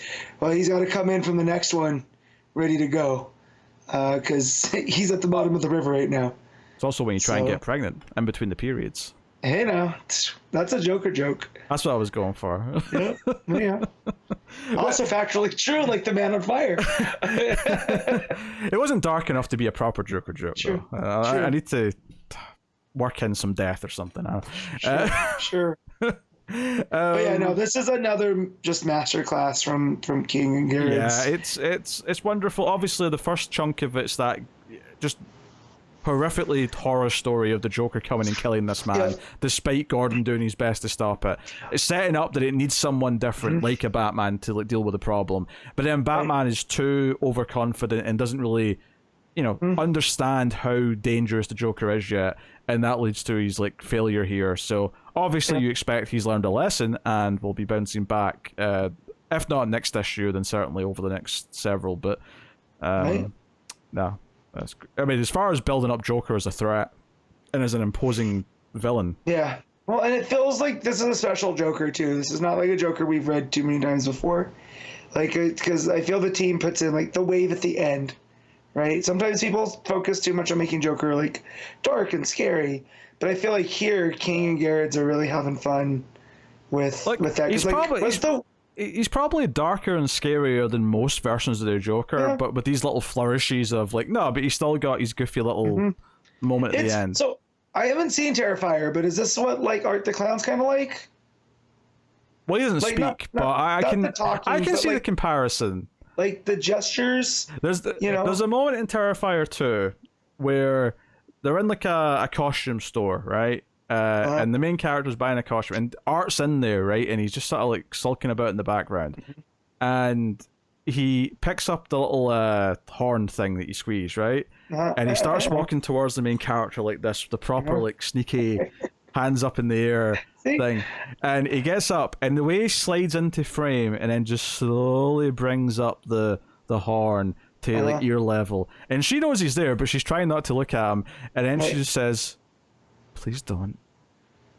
And then he starts squeezing the horn. That is a very Joker moment, actually. I never really thought about it, but that's very Joker. And not just because of the clown, but I can just, from what I've heard, because he does, it's all it's a very physical performance. Yes. And a lot of the stuff in this, especially this issue, a lot of the stuff that Joker does that's kind of funny is all physical. What we've ascertained here is that Matt needs to watch Terrifier 1 and 2. I have it saved. It's on Peacock right now. I just don't know if it's proper when I go to work overtime and I have time to kill, if I should be watching that at my place of work. Maybe not in the place of work, but you should watch Terrifier 1 and 2. It's very I don't even know if it's R-rated. It may be NC-17 to be honest. But my brother did show up to pick up something from my house wearing his Terrifier shirt. So he's been pushing me as well. I don't know if I'm ready, but I don't also know if it's one of those things I've just built up in my head that I can't handle. It's very violent and gory, but it's a very sort of darkly funny violent and gory. It's never as long as it's if it's again the remake of Evil Dead or the reboot, that got buckets of blood, gallons of blood. I'm okay with that, but when it's a little bit more grimmer, that's where I have problems. So I can do big cartoony blood. That's fine. I don't want to spoil anything, right? But there's a scene in Terrifier 2 where you think it's over, and he somehow keeps finding a way to continue killing one person. And my brother told me, not that he spoiled it, but he kind of explained the situation. Yeah, it's glorious. It basically happened because the pandemic delayed them shooting anymore for a while, so they just kept adding more insane prosthetics and stuff to this one scene. Keep doing. Yeah, it's wild. Anyway. It's wild stuff. I highly recommend for horror fans everywhere. Terrifier and Terrifier 2. Terrifier 2 is very much the Gone with the Wind of the slasher movie. I have to tell my mother-in-law, who's a big fan of Gone with the Wind. I'll let her know. You need to watch this. It's true It's true comparisons of Gone with the Wind. Oh dear. Yeah, but yeah, this King and Gerads story is phenomenal. It's wonderful stuff. I mean, we can rate this, I think, and then you can tell us a little bit about that one like short backup story you read. But I don't remember if I went the full 10 on the last one. You might have done. I can't remember. Or if we did 9.5. So I want to keep it consistent because this is just as good. So I'm just gonna give this the 10 because it's just in case. And if not, we'll just say that the Joker making me laugh with the jokes in this one. It was a little half point more, but it's either 9.5 or 10 last time, and this is the same quality. Yeah. So I will say I think I slightly preferred the first one by a smidge, by like a smidge. Yeah. So I will say this is a 9.5. I don't remember what I gave the last one. Either it's the same or it's a half point down. Either way, I'm comfortable with that. That's okay. So that is the main story in Batman Brave and the Bold. It is excellent. Admittedly, $8 per an issue if you really care about the one main story is a tough sell. So wait in the month for DC Infinite, or indeed the excellent hardcover I imagine is going to exist of just this story when it's done. You guys are, if you're not reading this and you listen to us talk about it, you are going to want to see this. It's a treat. It's an absolute treat. It's one of those. So there you go. You can tell us a little bit about the Joel Jones story. So this Jerads Jones story, it's basically just a showcase for her art, and it's all black and white, and she gets credit for the story and the art, and it's called Scars, and it's Batman slinking into the Batcave, and he's all beat up, his legs bleeding, he's leaving like a trail of blood. There's this really nice page that it starts with him at the top. And it's got a small figure Batman, and he's got like a trail of blood. And then as you follow it, the trail of blood becomes the Batcave. And you see all of the different cars and the giant dinosaur, the giant penny, all that other stuff. And he gets over to the Bat computer, and he slinks down. And he starts in a monologue. It's not as bad as I thought it could have been. It could have been worse. But I'm sure like it'll leave scars in another way, and it comes around and it's, Bane breaking his back. And then Batman's back is, so he's remembering like the worst injuries. I was just trying to be funny, man. Gotcha. And, Batman's back is to us, and you just see all the scars on there. Like it's just ghastly. As he's sitting here thinking, he's got the tray next to him with all the different surgical instruments, and all these panels are different fights that he's been in. So you see, like, there's Two-Face and Killer Croc, Black Mask, Poison Ivy, Man-Bat, I think Clayface, Ventriloquist, and they're just all these different violent things that have happened to him. And it all looks great because it's black and white. It's very Joel Jones sketchiness to it. Joel Jones. There you go. And then he just, leans back on the Bat computer. It's more of these. But these are like big moments from Batman's history. Like you have when the Talon snuck up on him in the Court of Owls and, stabs him through the back. You have Joker and a bunch of playing cards. One of them sticking into Batman. I'm trying to see what some of these other ones are, but it's a treat. And he starts thinking about Selina, so we get a page that's just his interactions with her over time, and how sometimes she's nursed him back to health, but other times that she's been the reason that he's been there. And as you follow that page down, it's Bruce training, but then it's also various members of the Bat family training with him. And he's, he's looking wistfully, almost as if like, this is why I do this. And then he starts thinking about his mom and dad. And I go, I swear if I have to see the pearls, I'm going to throw my iPad. Right. And it doesn't, it just shows, Thomas and Martha walking. And then Alfred comes up behind him and goes, "Sir, may I be of some assistance?" And Bruce replies that, "Yeah, I just got a little distracted." And he starts tending to Bruce's wounds, and it ends with an image of Alfred consoling a young Bruce, being like, we're going to get you fixed. That's what I'm here for. So it's just this very nice kind of story of all the trauma that Bruce has been through and the people that have always, been there for him, whether it's the Bat family or Alfred or whoever else. But it's mostly just a thing, just a showcase of Joel Jones's art, and it looks fantastic in black and white. It's got all these mood to it, and when he's looking kind of wistfully, it translates very well. So it's definitely worth, if you already bought this, it's worth just to go look at. It'll take you a couple minutes to get through.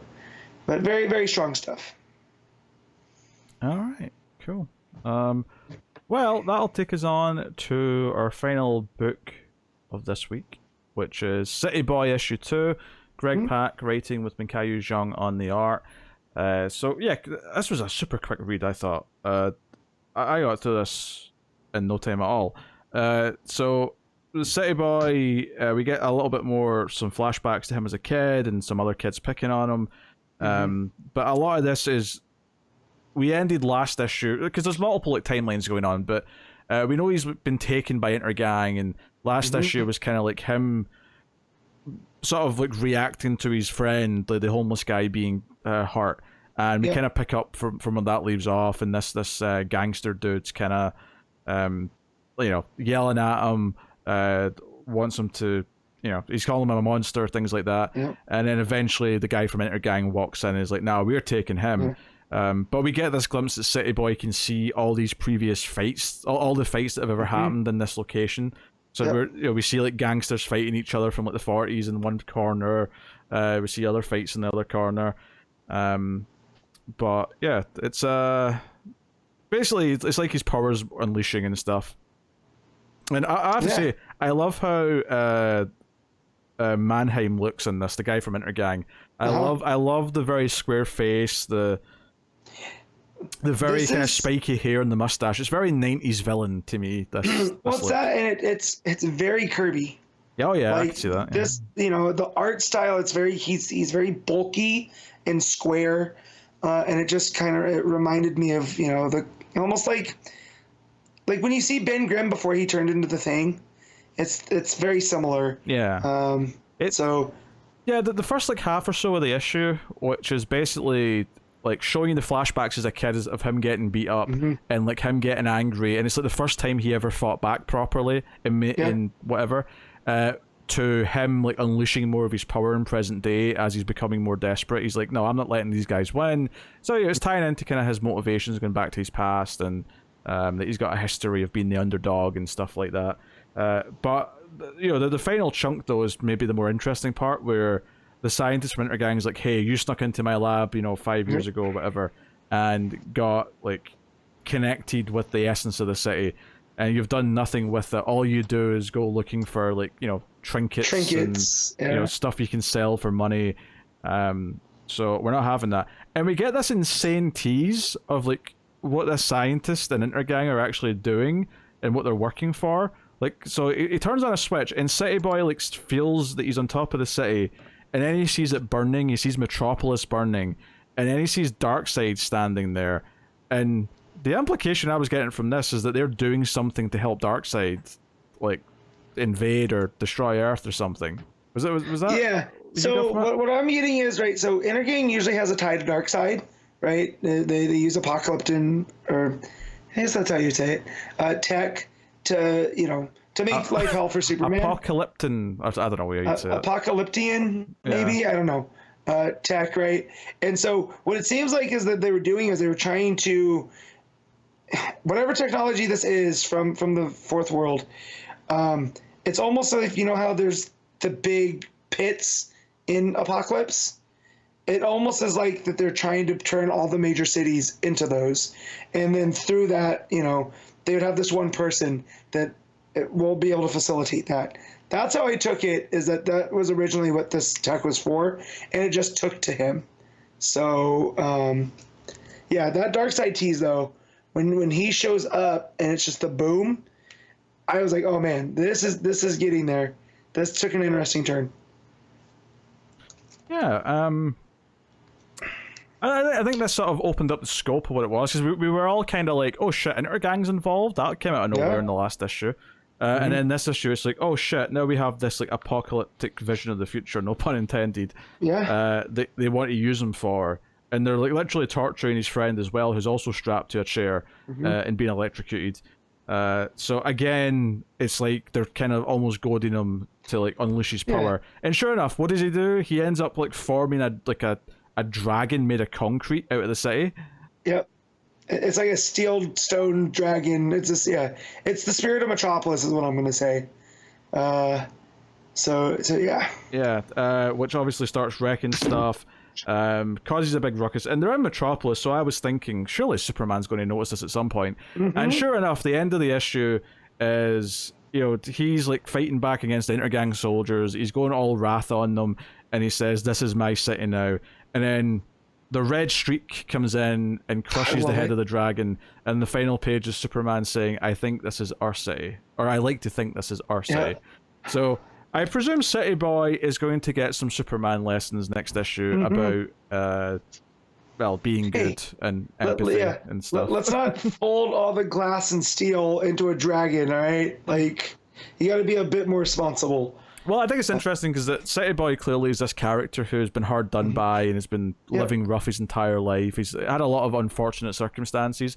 I think having Clark sympathize with him and try and sort of lead him on a good path might make for good stuff. And I do wonder if this is something that he actually like takes in at first, or is he going to try and resist and rebel against Superman's teachings at first, and then you know, down the line, you know, because hero's journey and all that, like he has to resist the call first before he eventually before he listens to the mentor character. So potential there. And we're getting Greg Pak writing Superman for even if it's just a little bit, which that's nice. I'm always a fan of. So when he was in Metropolis, I was wondering if they were going to try to keep it separate, or if Superman would make an appearance. So when I saw that red streak, I got a big stupid smile. I was like, all right. Also, the reference that Gotham and Metropolis were just over the river from each other, which I never liked that. Yeah, I'm not a big fan of that, especially now because it just makes me think of Batman v Superman: Dawn of Justice. Yeah. And the less we think about that, the better. Especially since, like, if they're right next to each other, like Superman should be swooping into Gotham all the time. Like anything happening, like it's so close, he should be just like diving in anyway because he's right there.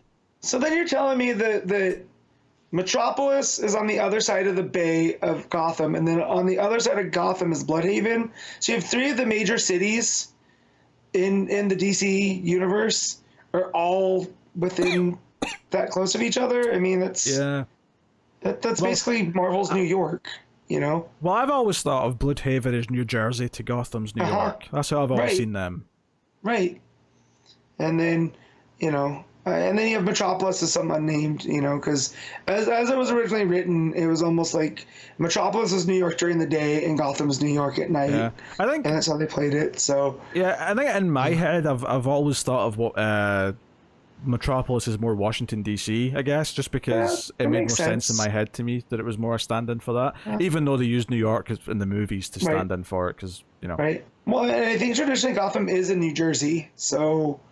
Yeah, like I've seen things throughout the years, maybe it's just movies where it looks like they have New Jersey style license plates, and that's just but I mean, who knows? Yeah, I don't like when they're across they can be. I feel close to each other in the way like Boston and New York are, right? To where they're in the same region. They should definitely be in different states. Like I'll say that much for sure. Not across the bay, that I never like that. But but no, and Jung's art looks great. Is that how you say it? Is it Jung or Jung? I actually don't know. I'm not great at. Yeah, I think I said Jung earlier, which is probably not even right either. That's I went a third option, and it's probably wrong. Yeah, but looks great. I mean, again, it's very Kirby-esque in the best ways. I don't feel like it's trying to copy Kirby, just using it as a, almost as an homage. Especially with Intergang and Darkseid and Superman, all this other stuff. So it definitely doesn't feel house style, which is nice. It doesn't have that prestige quality to it that some of the other like Black Label books and stuff have. True. But it doesn't look like it's just doing house style. It does feel like it has its own identity, its own feel, and something like the more square heads and some of the villains to make them more menacing is exactly what I'm talking about there. So no, that's good. I'm enjoying it. It's definitely.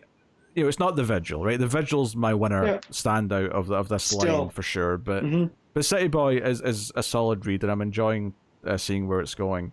But definitely a quick read though.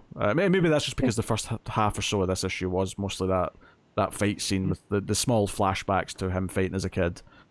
Yeah. So, what are you giving City Boy issue 2? I'm gonna give this a solid 8.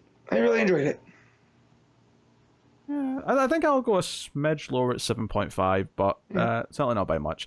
So that'll take us out of the part of the show where we pick our favourite stuff of the week, favourite panel/moment, favourite cover, favourite art, and top 5 books. And I think we read exactly 5 books this week, so no points awarded for guessing what's going to come last place for both of us.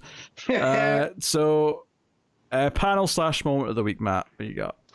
There was a lot in the Gerads Joker story, Gerads King. There's some good stuff in there. That wave at the end really is really good. Stuff in tech, I thought also had some great visuals. It was a great week for Batman. Yeah, right. But for me, it's going to be Metallo ripping Cyborg Superman in two. That was such a great moment. And just the way that he does it too. And it's completely brutal. You found a way to give it to Superman anyway. Look at you.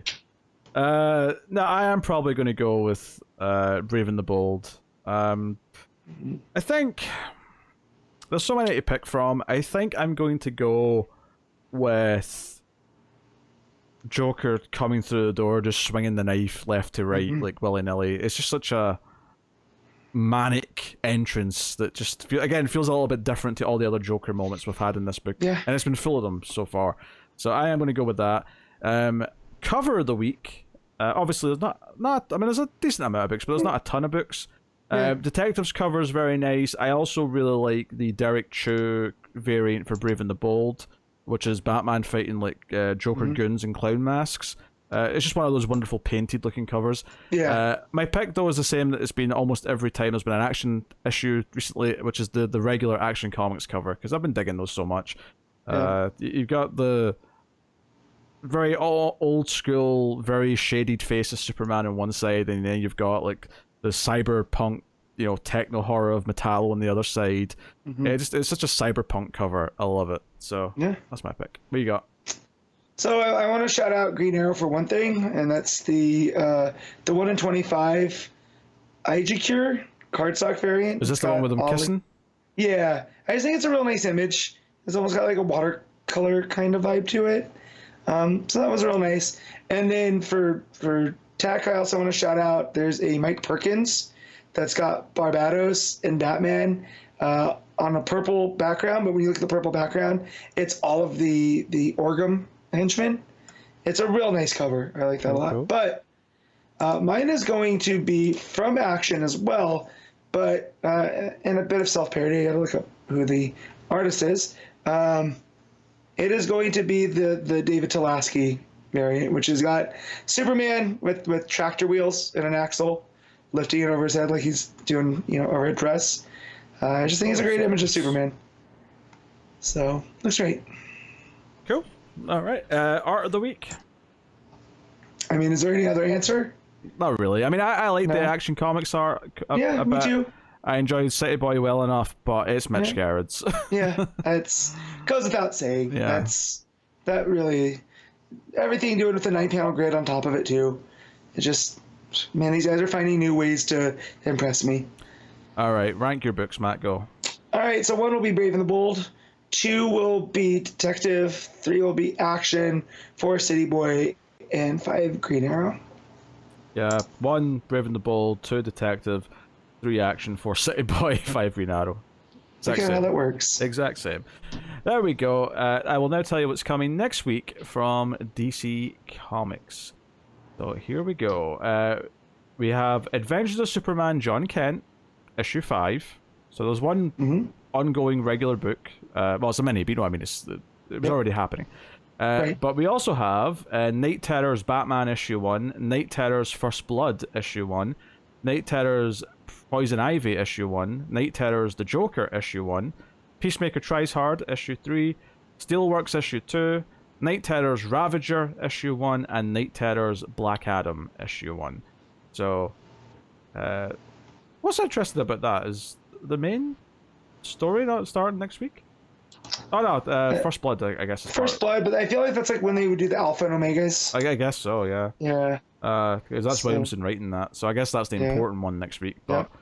Well, I can definitely tell you, I'll be reading the Poison Ivy for sure. Of course you will. Because that's yes. So let's see. Williamson's actually doing the Batman Night Terrors, so fun. Yeah. Morbid Curiosity does make me want to read that, I have to say. Let's see who's the artist, because I'll take out the Morbid Curiosity for you right now. That's Kill a March. I still think I'll probably give it a go, but you're right. I will not be looking forward to how it looks. Matthew Rosenberg's doing the Joker one, which I'm sure is based off of his Joker book that he's been writing. Yeah, probably. I'm not reading. Probably tied to that somewhat. Although I suspect it'll probably work on its own as well, given the way. Yeah. But I'm saying it's probably within that realm. Ed Brisson, kind of like the Ivy book. Ed Brisson is doing Ravager with Dexter Soy on art, so. Dexter Soy art's always good. That's not. I think that might be a checkout for me because I do love Rose as a character. So. And then Night Terror's Black Adam is Jeremy Hahn and Nick Velarde. So I actually don't know either of those names very well. So that's a complete roll of the dice, that one. But interesting set for sure. I think so. Obviously, we'll be reading the First Blood because it's the main part of it. You'll definitely read Poison Ivy. I'll give a few of them a try. Obviously, we're reading Superman. I'll definitely be doing a Patreon book or two next week as well. I should have done one at least this week. I did not. I will be catching up next week. I'm already behind on Steelwork, so I probably won't have time to catch up. So that's probably a miss. But yeah, I'm probably good for First Blood, Poison Ivy, and Ravager. Maybe Batman. We'll see. You'll read Batman. Probably. Because you want to like Williamson, so you're going to read it in the hope that Williamson's better. Stop telling me who I am. I already know. Yeah. Let us know what Night Terrors books you guys are tempted to read, or if you're just avoiding the thing altogether. I love the tempted to read, as if it's like I don't want to read it, but I will. I feel like that's the. I bet subtext. You, like, one of two things is going to happen. Either our numbers for the show are going to be a bit down for 2 months because no one gives a shit about this Night Terror stuff and they're just skipping the show as well, or they might go up a little bit because people aren't reading it but want to just be vaguely aware of what's going on. True. So they'll just listen to us tell them instead.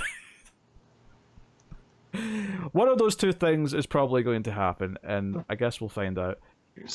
Here's a shock. The Poison Ivy variant covers are all fantastic. So, I'm shocked. Yeah.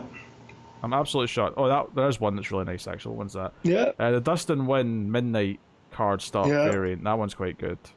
That looks good. There's a McKelvey one that looks nice. The Dalva. So, you'll have that to look forward to. Yeah. So we'll promise to try and not be too miserable for the next 2 months when it's mostly Night Terror's books. Here's the thing. Pete also watches a lot of bad horror movies, right? So he's kind of used to talking about stuff and taking the piss out of it when he has to. So it'll at least be entertaining, right? So I love how you're putting that all on me, though. Like, I won't contribute anything, but Peter will be entertaining. What I am saying is that, there are hours of stuff on Screams After Midnight of you talking about things that you rather not have watched. That's all. I will try to make it entertaining as well. Yes. But Pete's better at this than I am. And maybe Connor will be here occasionally. Maybe. But Connor's always gets behind in this. If there's any time for him to be like, oh, I'm not catching up, it's now, and he still probably won't. That's the thing. I can imagine Connor said, I'll be here this week, showing up, reading the one non-Night Terrors book, and be like, I didn't read anything else. Yep. I can see Connor doing that. Mm-hmm. But he has Patreon, so make the ginger suffer. Adjust. Y'all could make him read Night Terrors. Like, I know it's fun to make him read Robin and stuff, but you guys can make him read Night Terrors. Maybe when Tim Drake's done, maybe you could make him go through every single Night Terrors issue. Every single one. Let's not go that far. Okay, Art the Clown. Let's not go that far. And then make him read the ones that we don't want to read. I don't know if there's a rule that says you can't make him do the same run again, but maybe go through it twice, just for good measure. We'll be here till like 2027 with him just repeating Night Terrors. The best part is Connor's not going to watch this back, so he's not going to know if those are the rules or not. So we can just make it up right now. You know? He may kick up a stink. You know what he's like. I know what he's like. I don't want to. I'm ginger. I'm miserable. Yeah. Anyway, that is the show. That has been episode 363 of Comics from the Multiverse. Hopefully you found some enjoyment somewhere along the way in the shenanigans. But that is the show. Let us know what you thought of this week's books. Like, subscribe, all the usual things. Help us a lot. But of course, the main thing is if you want to support the content, you can go over to patreon.com/MailFuzzTV and help keep the show coming every week. Well, you pay every month, so I guess that's what I was thinking. But, you know, keep the show coming and whatnot. But that is us. That is the show. So thank you very much. We'll see you next week for round 1 of Night Terrors. Oh boy. Ding ding. We'll see you then. Keep reading DC Comics. And remember to never get lost in the Speed Force.